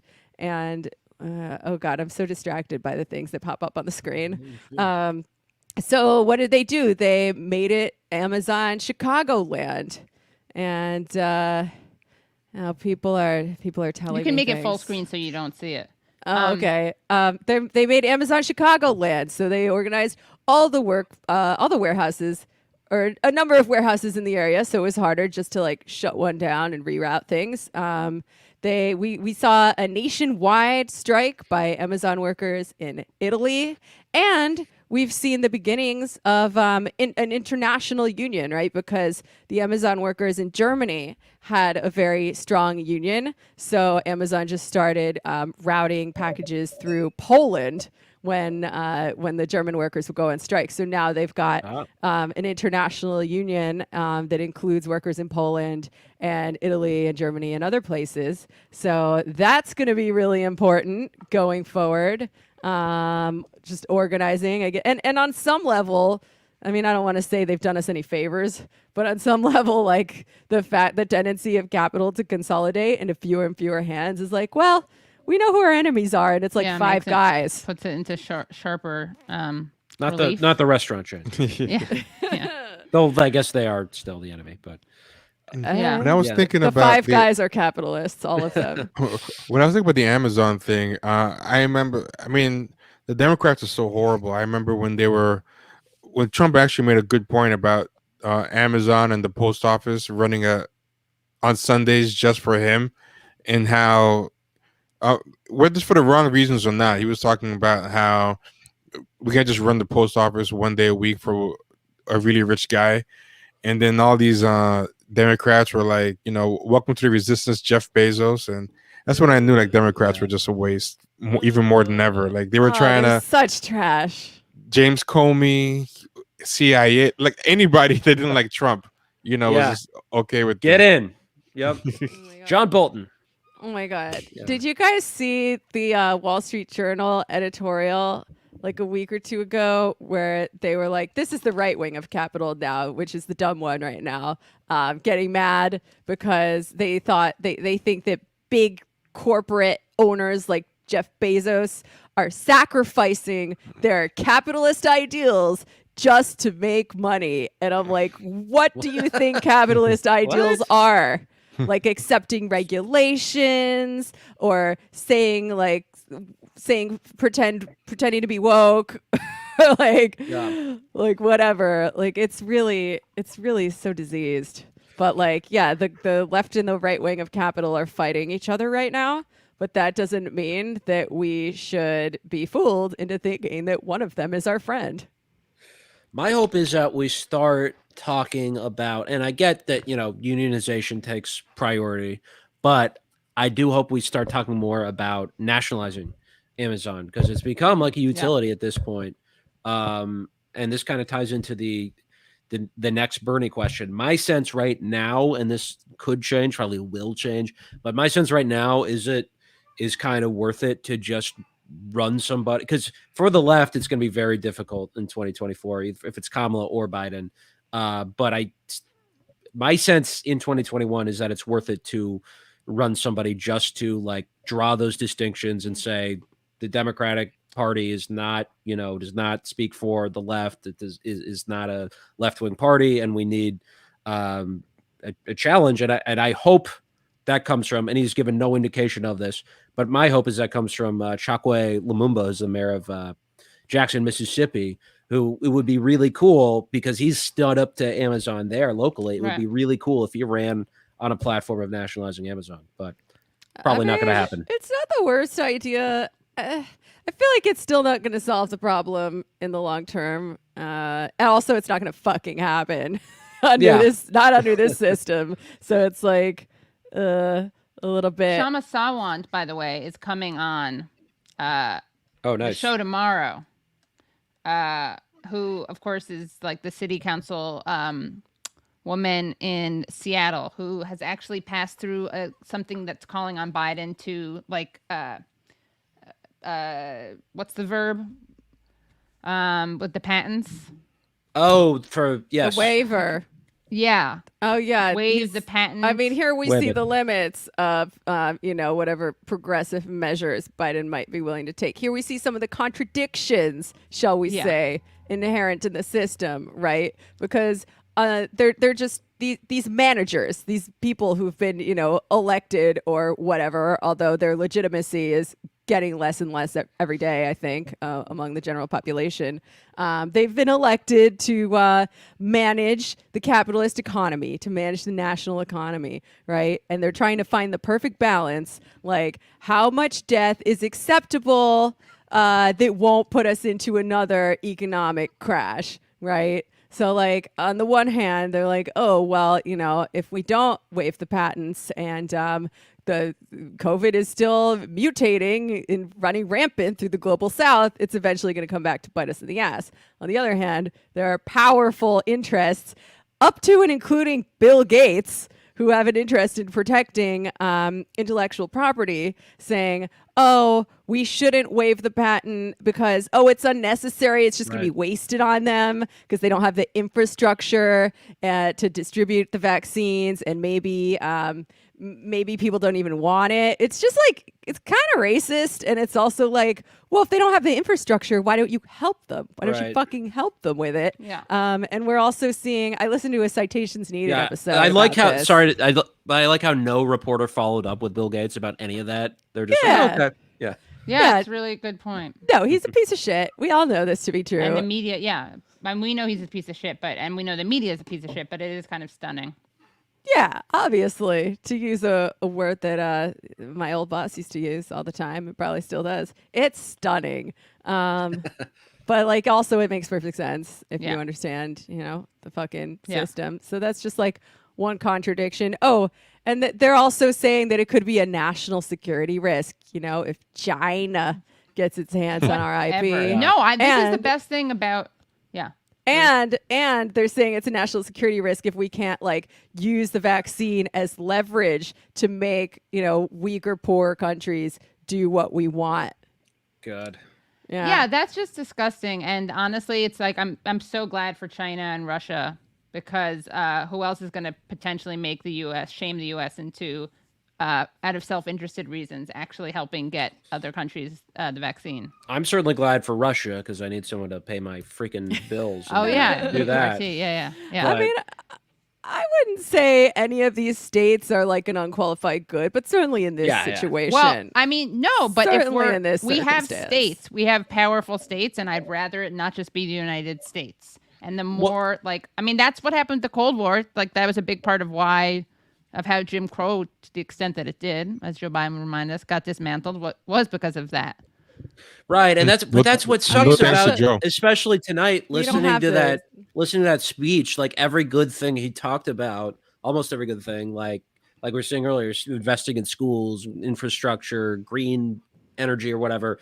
The point was to compete with other countries. Right. It's just that's if you're gonna have to do something vaguely left wing, you have to kind of match it with some nationalist overture. Yeah, I mean, I should say Russia now is a little different than when it was the USSR. Yeah. Oh, really? I thought, isn't it Comrade Putin? Wait, what? I thought that's, yeah. I thought I was getting, but that I'm not using that as a because it's comparable to politically. I'm just saying that when there are international competitions that can force the hand of a government that would otherwise not be interested in that. Sure. It's they all got to go. Yeah, they all got to go. But I mean, it's not nothing. I mean, that there are other countries that are more invested in actually saving people's lives. No matter what you think of the government or the people in power there, it's just I don't know. It's more of an own of the United States and how despicable we are. Our government is. No, it's bad, folks. Nobody should I'm sure all the left liberals are freaking the fuck out right now because I've seen a little bit of it on Twitter. Nobody should be fooled into thinking that the Democrats are your friends. No one should be fooled into thinking they have been pushed to the left in any meaningful way. Although maybe when I talk about it being overdetermined by the economy, I guess that's pushing them to the left on some level. Yeah. But it's not something that's going to progress in the direction that we want it to. It's just capitalism trying to save itself, and not even on the scale that we saw during the New Deal. Because guess what's missing? The threat of revolution and a giant labor movement full of anarchists and communists, right, in the pre-McCarthy era that scared the shit out of the ruling class, which has historically acted as a balance, to smooth over and to fix the worst contradictions of capitalism. And it was recuperated, unfortunately, in the New Deal. I mean, we can argue whether or not the New Deal actually staved off a revolution in this country. It'd be an interesting alternate history to look at. But we don't have that right now. So we're in an interesting spot where like I said, the juice is running out of neoliberal ideas, neoliberal policies. The line is going down, folks. It's not going up. And they're trying to do it now in a sort of top-down technocratic way while empowering workers as little as possible because, we don't want them getting any ideas. So I think it'll be interesting to see if that works. I mean, and by works, I mean, works to keep capitalist accumulation chugging along. Yeah. Right. I have a question for the New Yorkers. Oh, sure. Trevor, I know you have to go soon, so I just wanted to see if you had any final comments, or also I had some short videos that I just wanted to share this one and get your guys' thoughts on this, and then your final comments. Sure, I could stick around for a bit. Okay. 1 second, Anders, and we'll come sure, no problem. back Sorry. to that. No. Okay, I want you guys to see this, though. This is good. going to take a victory lap of what he's been. Joe Biden essentially is, as Jillian said, going to take a victory lap of what he's been able to accomplish so far. Some of the things he promised on the campaign trail that are going to be missing from his speech tonight, missing lower prescription drug prices. Not going to be talking about that. Not going to be talking about expanding Medicare eligibility. And this is really important. And I know a lot of you watching have been curious about the estate tax. Can you pause it real quick? Yeah. Like, I find it so fascinating. Just the same two guys for like 20 years, and they're aging like milk. Like they're aging really fast, like faster than 20 years, and then just a blonde. Like right. She's been always just a blonde. Switched out every 2 years. Yeah. Right. Yeah. And they all look like the same lady. Like, and she stays the same age. So these two guys just keep getting older, and they're just always like a blonde, like that looks like in her 30s, just sitting there looking confused. It's like the Dazed and Confused. Speaking of confused, Matthew McConaughey in Dazed and Confused.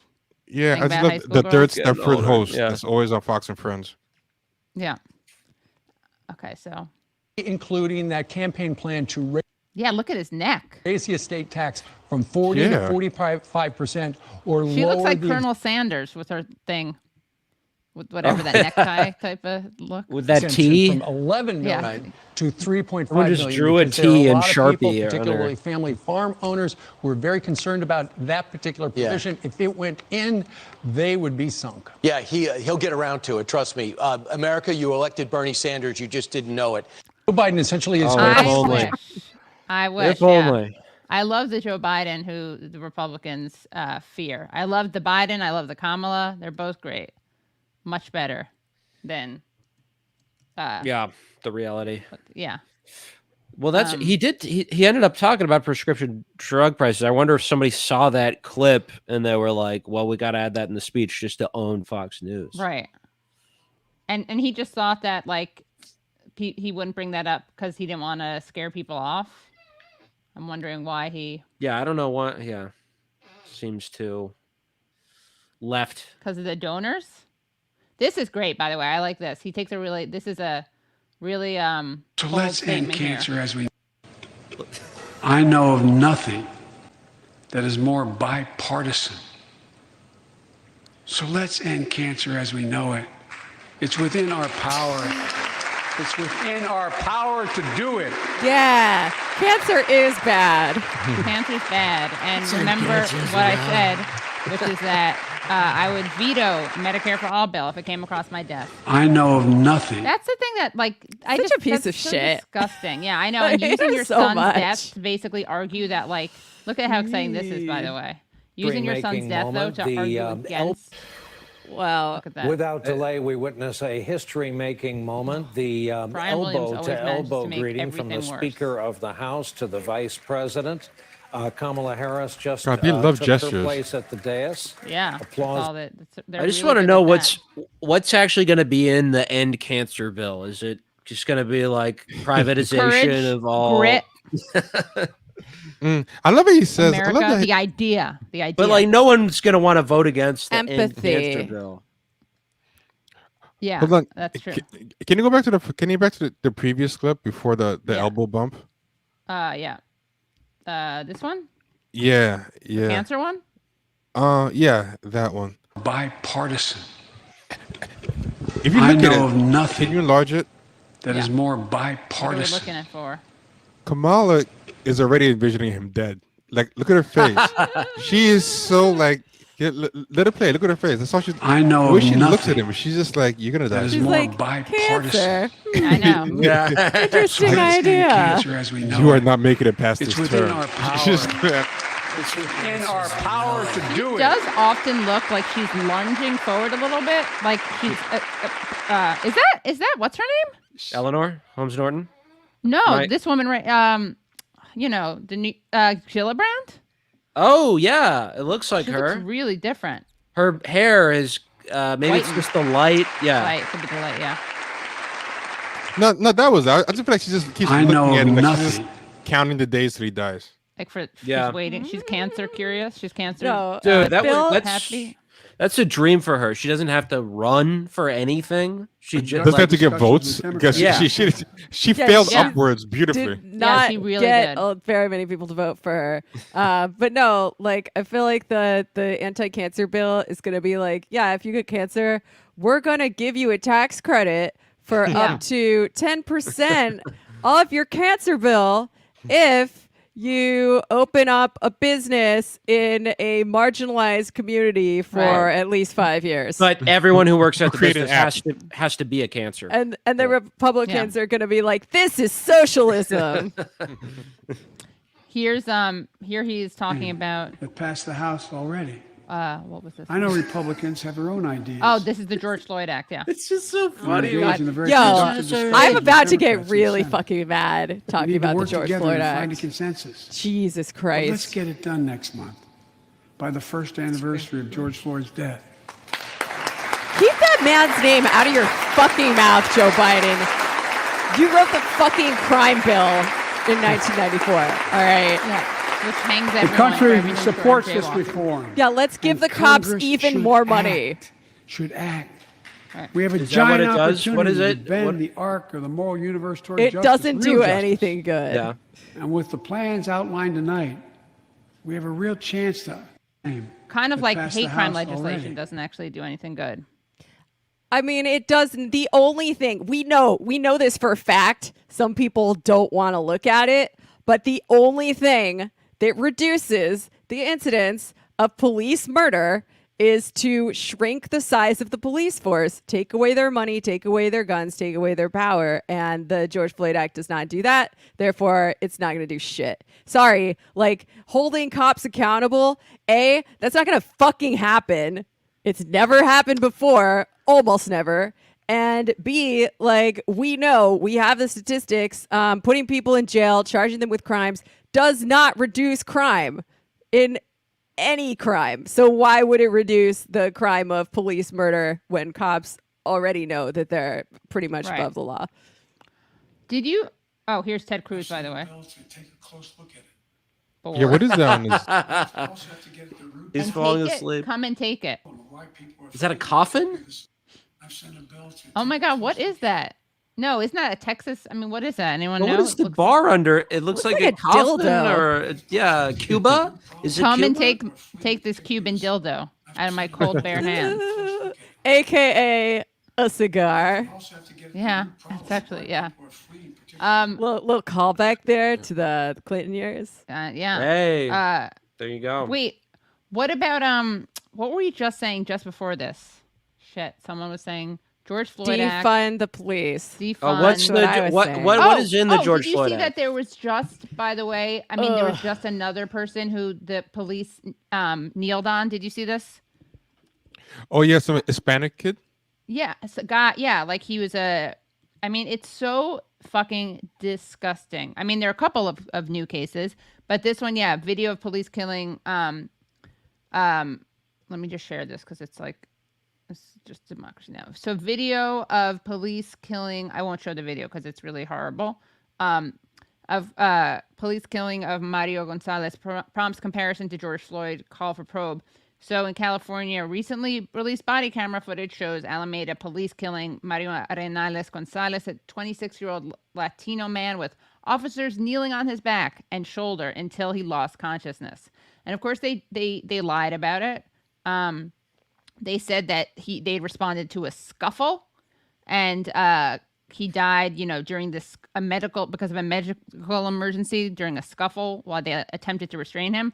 But the footage shows that he was alone in a park. So there was no conflict, and it's awful. It's just awful, and it's like, I mean, I know I'm being and they also lied about where he died. They said it was at the hospital, but he already died there on the spot. But I know I'm being naive, but they're just so there's I just thought for PR reasons maybe people would be like, okay, we're gonna lay off kneeling on people. No, absolutely. Why would they? Yeah. This is what they're trained to do. This is what they exist to do. They exist to terrorize and oppress the racialized underclass, and that's what they're going to continue to do as long as they exist. Which is why I am an abolitionist. I found about "Come and Take It" is that thing is a cannon, and apparently it's from the Texas Revolution. Really obscure reference. It does look like a cannon. I see. Not a very Yeah. good cannon, but okay. So basically, Of course, I think of water cannons. at the minor skirmish known as the Battle of Gonzales, the first land battle of the Texas Revolution against Mexico, a small group of Texans successfully resisted the Mexican forces, who had orders from Colonel Domingo de Ugartecha to seize their cannon. As a symbol of defiance, the Texans had fashioned a flag containing the phrase "Come and Take It," along with a picture of a black star and an image of the cannon that they had received 4 years earlier from Mexican officials. So basically, Mexico gave them a cannon, then they revolted against Mexico, and told them, "We dare you to take back your cannon." Like, I don't know why on earth he would have that on his mask. I think that war is over. Wow. Like, who is that even like playing to? Like, who Not even knows sure. what? Who's gonna see that and be like, "Yeah, that's right. I'm gonna vote for you." Yeah, I don't know who that he's pandering to. Yeah, I don't know either. Is that like an anti-immigration thing he's trying to say? Like, it's I can't even figure out what the message of it is. Yeah, Texas independence. We need to know. There Let was, us know. There was a You Mexicans aren't taking back Texas. What does that mean? I guess the general for Mexico in that conflict got his leg blown off. I believe it was in that conflict, and they saved his leg. And they would like come and parade because he became president of Mexico for a while, and they paraded it around and buried it, and then people got mad at him and they overthrew him and took the leg out and like played with it and stuff. Oh wow! Little fun anecdote. Oh wow! Santa Anna, yeah. Wow, that's interesting. Also the name of my favorite taco deli in my neighborhood. Shout out to Santa Anna. It's named. Be careful, there might be some leg in your tacos. I mean, some people in the chat said that it's a guns rights thing that they reappropriated for guns rights. I see. So people should be allowed to have cannons then, by that logic. What is the law on cannons? I'm pretty two-way pilled. I wouldn't mind having some cannons on our side. The Antifa Armada needs cannons. What is the law currently? Can people have cannons? It's an arm. Right? Good question. Can white people have cannons? Probably. Okay. Yeah. I'm sorry. We're gonna say something, Katie? No, I was just looking at some things that he said. It was kind of not that memorable. Tonight there were not that many gaffes. Just a few things. Oh, there was the discovering vaccines on Mars. What? I missed that. Oh yeah. Yeah, me You too. didn't see that? Hold on. You gotta show me the highlights so I know what everyone's looking- gonna be talking about tomorrow anyone around find the any, water cooler at the job that I don't have. Vaccine Mars. What is it? Twitter's the water cooler. Yeah. Oh yeah. You're too Here it right. is. We got it here. Hold on. Here it is. Even Aaron Rupert says that the "now we're on Mars" line could have been delivered better. 1 second. Not very critical of Biden, that feller. Okay. These are investments we made. Okay, hold on.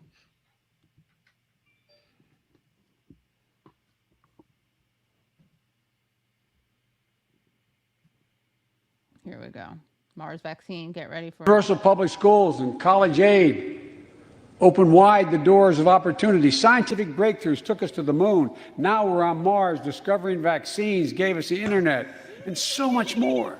There's the Joe we know and love. These are investments we made together as one country, and investments that only the government was in a position to make.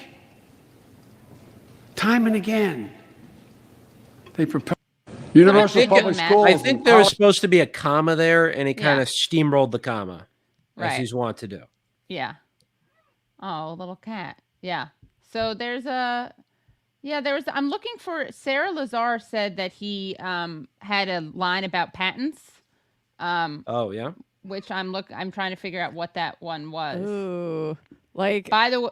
by the way, I just want to. Did you guys see this when it happened? I feel like this didn't get quite enough attention. Although, hold on. No, is this recent? It's just an incident. No, a couple of weeks ago, but Biden, like the press being, like his people just being like, "Let's go, shut it down." Hold on. Let's go, you guys. Come on, press. We're gonna move out. Let's go, press. It actually makes me have a lot of sympathy for him. Come on, let's go. This is the order, sir. Let's go, you guys. Come on. Oh. Anyway. It's the confused old man. I know. And the last thing I just want to make sure we look at is this. Hold on. Gotta just have a. Oh, Trevor. Also, do you have any? I want to ask your opinion on the Haiti stuff. No, not right now. I've only just been reading about how Biden has enforced some kind of act that was created under Trump and use it to deport a record number of Haitians. But I'm still researching about it, so I don't want to just start talking until I finish. How about that? I don't know if it was like a PSA or something he put out where he was like, "Don't come here." Don't come. Oh yeah. Don't come. Yeah, it's great. It was it was a great tweet, and it was actually put out with his face on it. I thought it was a joke at first. But here's this is my favorite. I think this is my favorite recent news Kamala appearance. Hold on.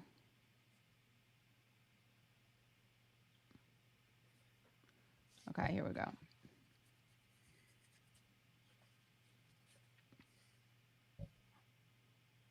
And Mr. President, again, I am honored to meet with you. I look forward to traveling to Guatemala and meeting with you in person. And currently, our plan is to come there in the month. And Mr. President, in there yet, but did you guys see the thing that she said? Yeah. Where she's like, "These are the root causes of migration." It didn't say anything about the fucking coup. Right. She says anything about homophobia and stuff like that. Yeah. It's like also, y'all are just too homophobic down there in Guatemala. Also, if you want to talk about that, how about Honduras?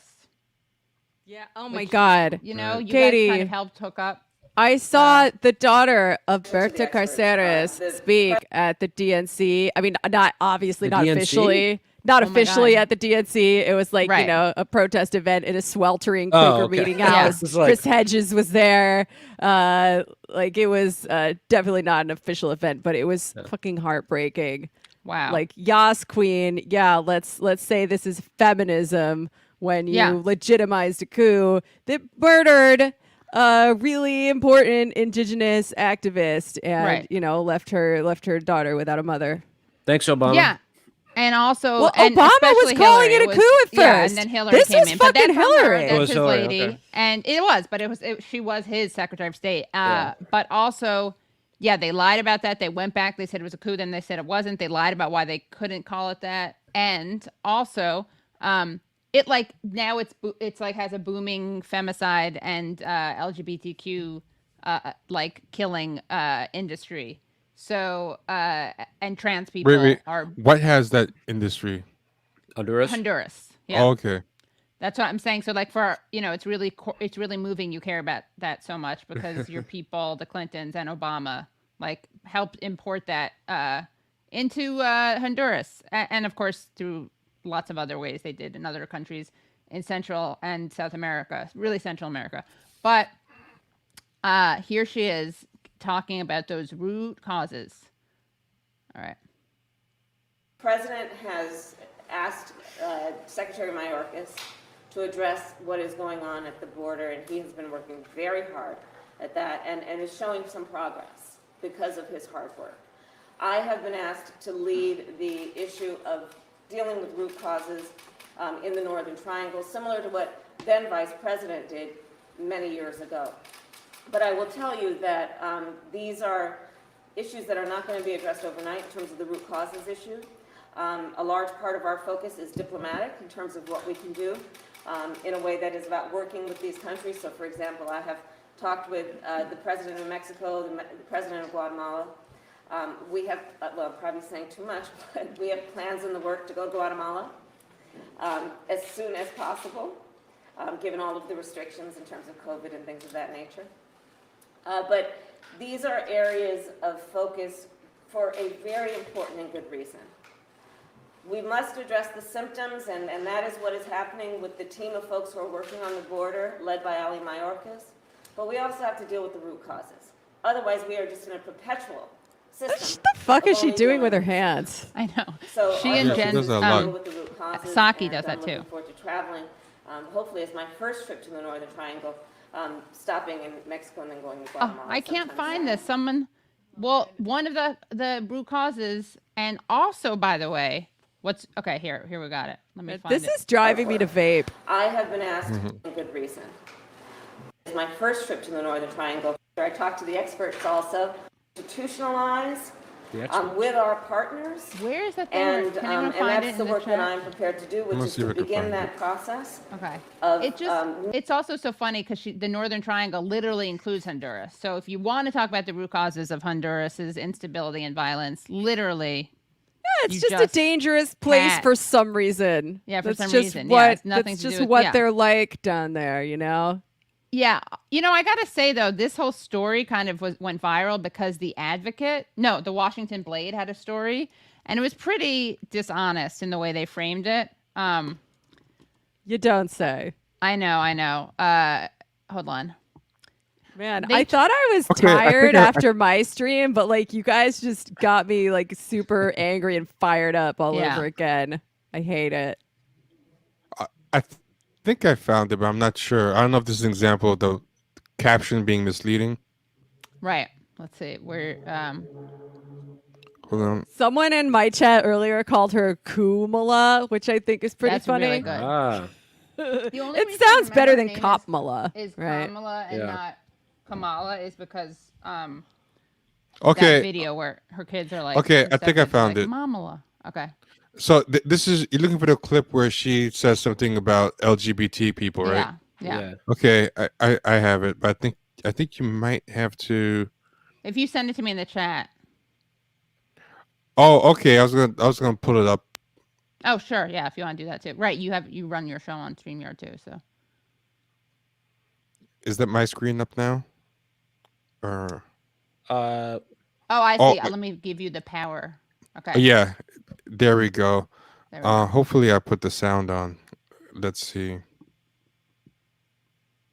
Tell me if you hear the sound. There are also long-standing issues that are often called the root causes of immigration. We are looking at the issue of poverty and the lack, therefore, of economic opportunities, the issue of extreme weather conditions and the lack of climate adaptation, as well as corruption and the lack of good governance, and violence against women, indigenous people, LGBTQ people, and Afro-descendants. Yeah, it seemed to be a different day too, right? Because she didn't have the mask on, and oh yeah, was that a different room and everything? I don't know what. Was there more than one place that she was in? I think she just changed. She just got a different outfit for the State of the Union. Right. That's the meeting took place. But what was Ella Emhoff wearing? That's what I really want to know. What Blue's Clues ass sweater vest was she rocking? But it's like, okay, corruption. She uses all these words that are just coded imperialist, like you're a bunch of savages language. So the corruption thing, like not being, that's like such a cliche about like our southern neighbors. They have a corruption problem. And also the lack of adaptation. And yeah, of course, like you mentioned, like, okay, it started way earlier than this, but 1948, coup, Arbenz overthrown. Like, I was talking about this on Useful Idiots, so it'll come out this week. But like, Bill Clinton had to apologize for the role of the United States government in the massacres in Guatemala, like where there are mass graves filled with skeletons, and where. Well, that's one of the places, just one of them. But yeah, it's Should have Greg Grandin on again.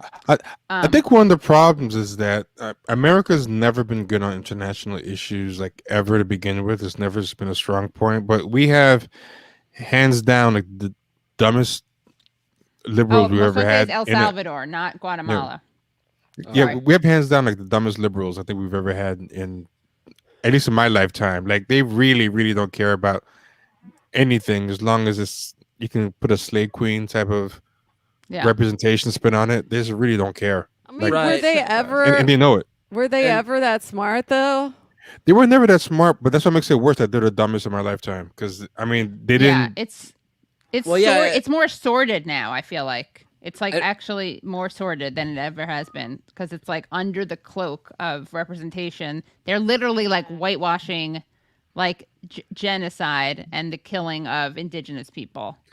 Well, yeah, and this is like, I remember people saying during the election, like, oh, yeah, a lot of the policies will still be the same, even if Kamala is the vice president, but she'll come out at things in different ways. She has a different perspective, a different heuristic. Right. And like, but this is the same exact, America's backyard mentality that the U.S. has had and people She's had to work twice as hard as a black woman to pander and whitewash U.S. imperialist history. That's her lived experience.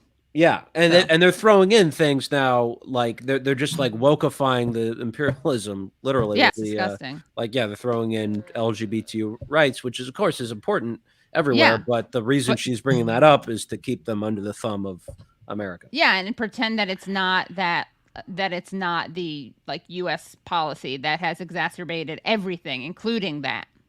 Right. So yeah, it's just really disgusting. Again, like talk to us when you've apologized for Honduras or asked Hillary Clinton or like Obama to apologize for that.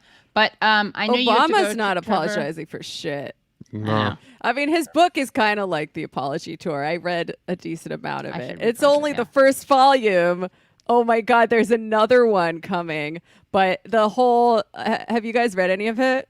No, I started it. It's a it's a weird book. It's like 700 pages. Diseased. He's such oh God, you really see like his pathology on display a little bit more than like in Hillary's book. Maybe because he's like a little bit smarter than her. I don't know, but like they're like pretty much everything he writes about in the book is like, here's this thing that I did, and I know you guys all think it sucked, but here's why I had to do it. Right. Yeah. The book has no ideas or vision. It's very clearly just written by somebody who feels his legacy is kind of losing his ability to write it. And he's just, it's like a weird damage. Like, I think he kind of realizes a lot of people are over him and he's scared. And it's just like a very desperate attempt to keep his celebrity alive so he can keep making playlists, or whatever it is he does. It's funny that Mitt Romney had a book called No Apology. Remember? Oh yeah, he looked scary as shit tonight. Did you guys see that, by the way? He was like meditating or something. He looked like a sweaty by the way, good news. If that speech left you with a smile, you were far from alone, according to Ronald Klain, who tweeted out, CNN poll 7 in 10 who watched say Biden's speech left them feeling optimistic. Were they CNN viewers? That they polled? There were people who watched, so definitely. That's true. About half of Americans who watched President selection bias. A very positive reaction to the speech, and 71% said they walked away feeling more optimistic about the country's direction, according to a CNN poll. Andrew's made a good point, though. Anybody who'd watched the speech is probably already in the tank for Biden, so it's already a selection bias as it is. And it's only. And I didn't answer the poll. Right, because you didn't. Right. Yeah, people like me and Jamie didn't even know that the speech was happening. I know. Katie Halper show bump of knowledge. I quit vaping for like a month when I left the Majority Report, and now I'm fucking back on it. And I think it's because I kind of insulate myself from this kind of material, this kind of graphic, disturbing material at the Antifada. And now here I am back at it. At the Antifada. We talk about we talk about all kinds of shit, and we talk about fucked up shit. But like this, talked about autism recently. Yes, indeed. Check out that episode with Anders and Andy. But this kind of like stuff that goes with the news cycle. We have to listen to the fucked up shit that these ghouls are saying day in, day out, shoveling shit. Like, I admire you for being able to do it, but like, I can only do so much before I'm like, ugh, I'm done. Yeah. Well, I have to yeah, go. thanks, but thanks, yeah. thanks, Trevor. Bye, Trevor. Thanks for Good, coming on. good Everyone seeing you watch, Good again. to see Yeah, you. good seeing you too. This is my limit to how much I can gaze into the abyss myself. Yeah. So, Yeah. everybody be good. You Thanks. too. Everyone check out Champagne Sharks. It's a great podcast. Yeah. Don't read too much of the Obama book. You should just listen to my episode about it with Aaron Thorpe and Andre Demise, because we read it, so you don't have to. Yeah. We got to start doing that. But there is some like really fascinating diseased thinking on display in the book that I'm glad I read it. I'm curious. What? Do you think I he's? forgot the James Carville thing. Yeah. Do you think he's ever going to, maybe with part 2, like sit down and let himself be interviewed by a leftist, like anyone like Obama? slightly left of, Fuck you know, no, maybe like just going to be He's so blowjobs vain. from. yeah, no. Because he got I the mean, toughest define interview. leftist. The toughest interview I've seen is for the Breakfast Club. But even they were kind of like, yeah, okay, you know. But he hasn't sat down with anyone who actually wants to challenge his worldview, which I actually kind of surprised by, because that seemed like the point of him writing the book, is like his legacy isn't respected by millennials and Zoomers, and so he has to show them how, you know, they're wrong and the way he sees the world. He might have said that he wrote it for the young people, but the very large font tells a different tale. Oh yeah. I see. Yeah, that's true. Yeah. The tale of the large font. This I is like a a book large font you book, I'll buy tell for you. your parents. All right. Rev Edmund Bolela said, "Neoliberalism, it drove her to vaping. The show is great."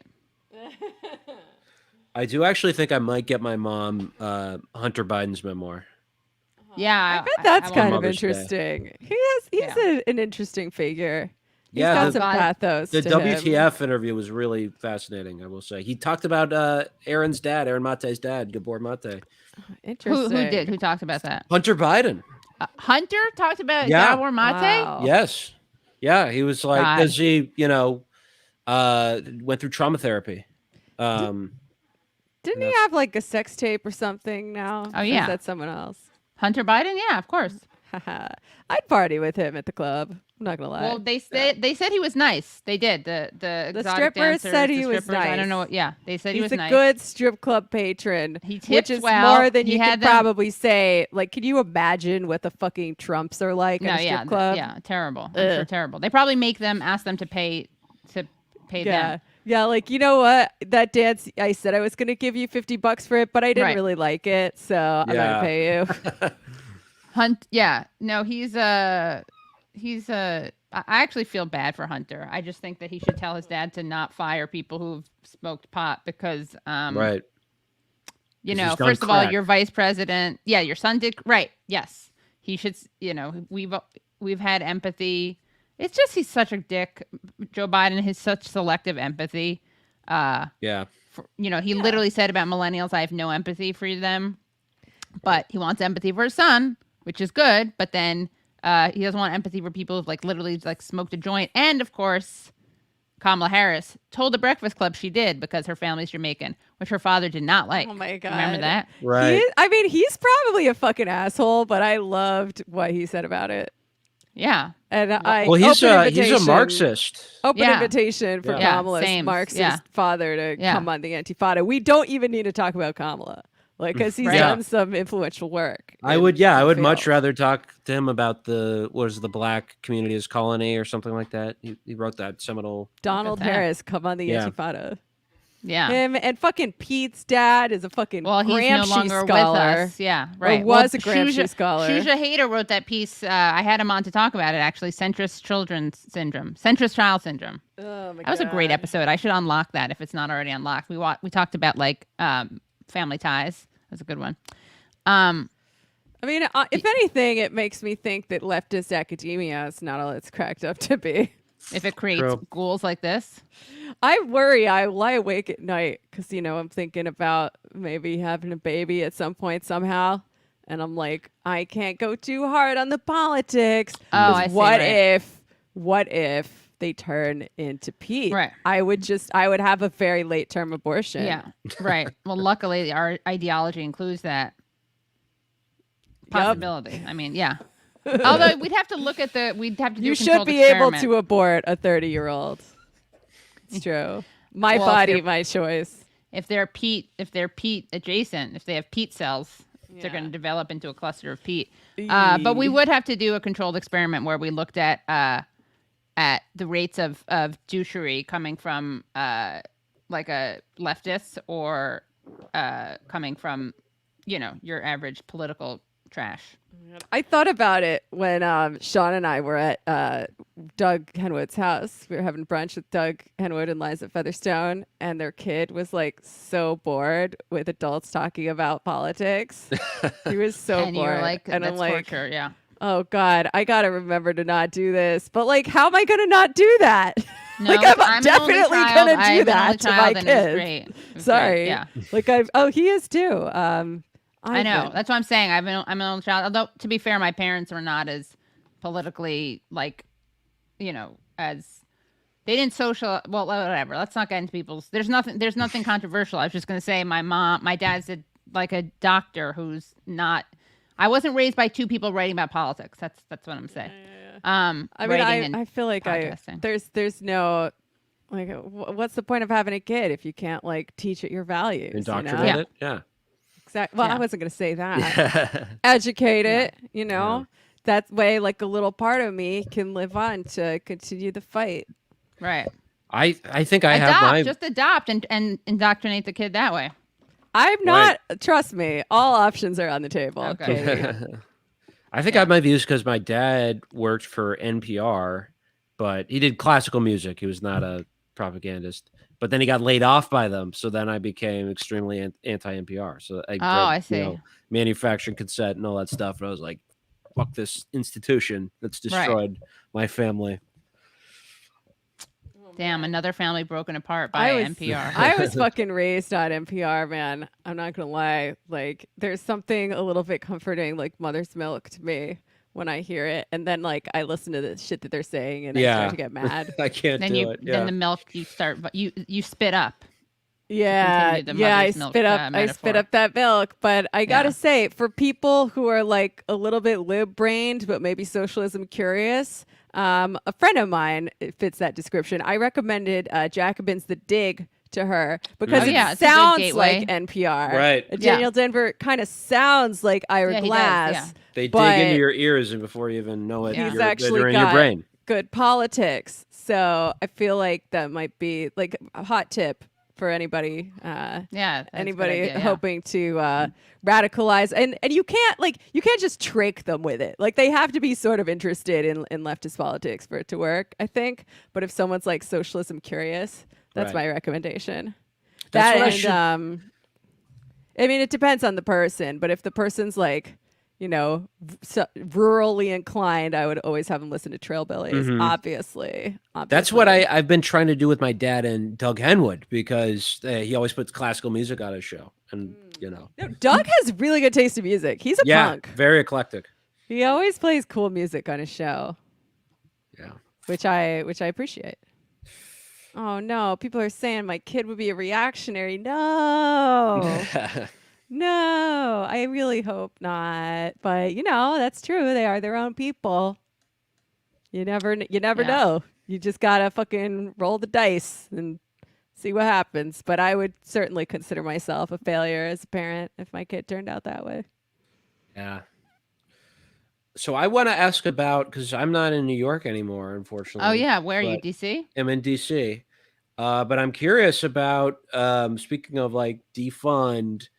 And the mayor's race had a shake up today, right? Scott Stringer was Me Too'd, and from what I have heard, our last line of defense against Mayor Yang. Yeah. I didn't see. Oh, was he Me Too'd? I didn't see that. Wow. Yeah. How bad is it? I didn't read the article. I just saw a press release on Facebook, she was was an intern, I think, during his comptrollership, and he was kept making advances, and I think did a little touchy. No. but I'm realizing now it's totally cynical of me to immediately politicize the event. But I am, because from my understanding, it's Diane Morales is who most people are ranking as number one, who are like leftist, because she actually wants to cut the budget in half as That's right. It'd be great. But he's been number two, and he kind of wants to tinker a little bit. But who do you think this is? If he drops out or sinks, who do you think his numbers are going to go to? Yang, obviously. Yang? Damn. Yang is like, he's the fucking front runner right now. It's so bad. I can't fucking wait for him to like take off our Yang. Put a fucking Bitcoin casino in the middle of Central Park. It's gonna fucking rule. Who's got the gloves on with Yang? Everyone. I certainly don't. Yeah. Well, at least he's not Eric Adams. Eric Adams seems like the worst. Oh yeah. Did you see how he did id Paul on the defund movement? Yep. Earlier today. That's pretty fucking funny. Who actually. is this? Sorry, I'm really not paying attention to this stuff. Not to you guys. I mean to local politics. That's all right. Yeah, Adams is he's a lib running in the race, and he said that the people pushing defund are all like well-to-do white like rich kids or whatever. Oh, that line, yeah. He said it's coming from white rich kids. All this defund nonsense, and then he said, "Oh God, I gotta find the exact quote," but it's like, what people like real working class New Yorkers, they want a cop in their lobby. They want a cop outside when you exit a Broadway show.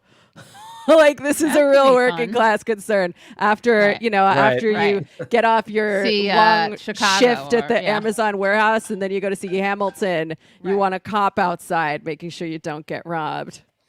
I think he was a cop, right? Isn't he a former police officer? Oh, I don't. That's a serious accusation to level against someone. He just got cop too. Let's try to confirm that before we go. Before we ruin his reputation. Throwing that around. I'll look it up. He's current Brooklyn Borough president. He was an officer in the New York City Transit Police and the NYPD for over 2 decades, and he retired a captain.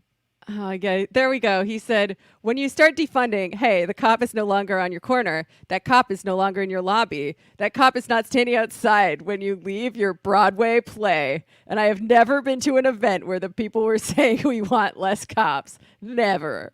Wow. So I guess he did not attend any of the protests last summer. Yeah.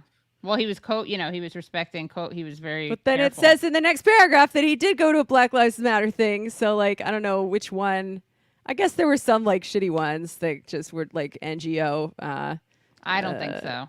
Counterinsurgents. But for the most part, the Black Lives Matter message involves less cops.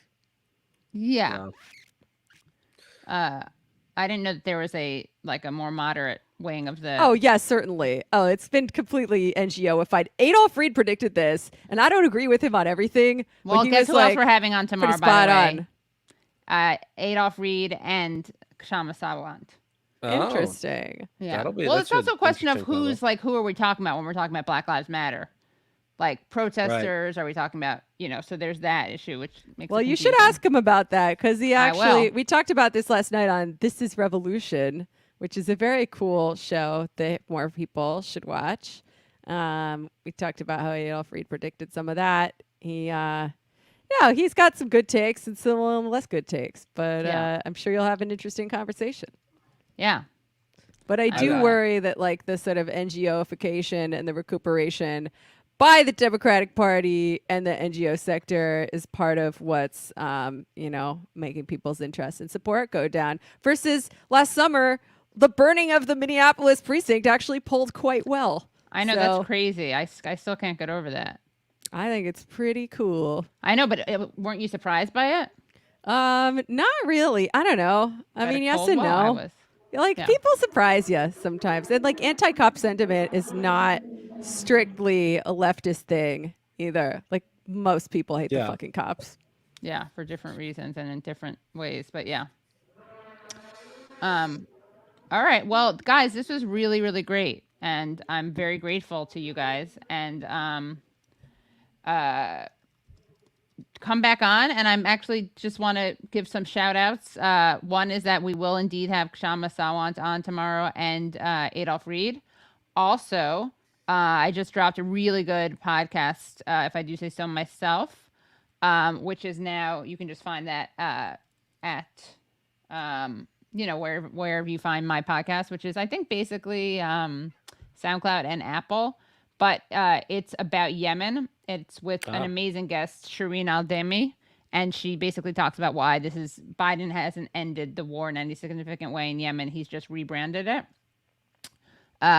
And yeah, Sunday night, I don't want to give it away, but I have 2 really exciting guests for Sunday night. Well, I'll give you a hint. Okay. One, well, now I shouldn't. Let's just say they'll be big guests. You guys will be excited. We can't get the hint? Bigger than Adolph Reed and Kshama Sawant? No, that's tomorrow night. That you can depend on for tomorrow night. Okay. No, Sunday night. Bigger than that? Oh, I think so, yeah. You'll see, yeah.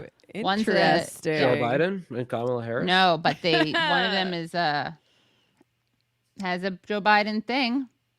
Bernie Sanders? Story. Oh. Okay. I think I know who you're talking about. Not a good one. I see. Yeah. Gotcha. But, She was in American Pie, that one? Okay.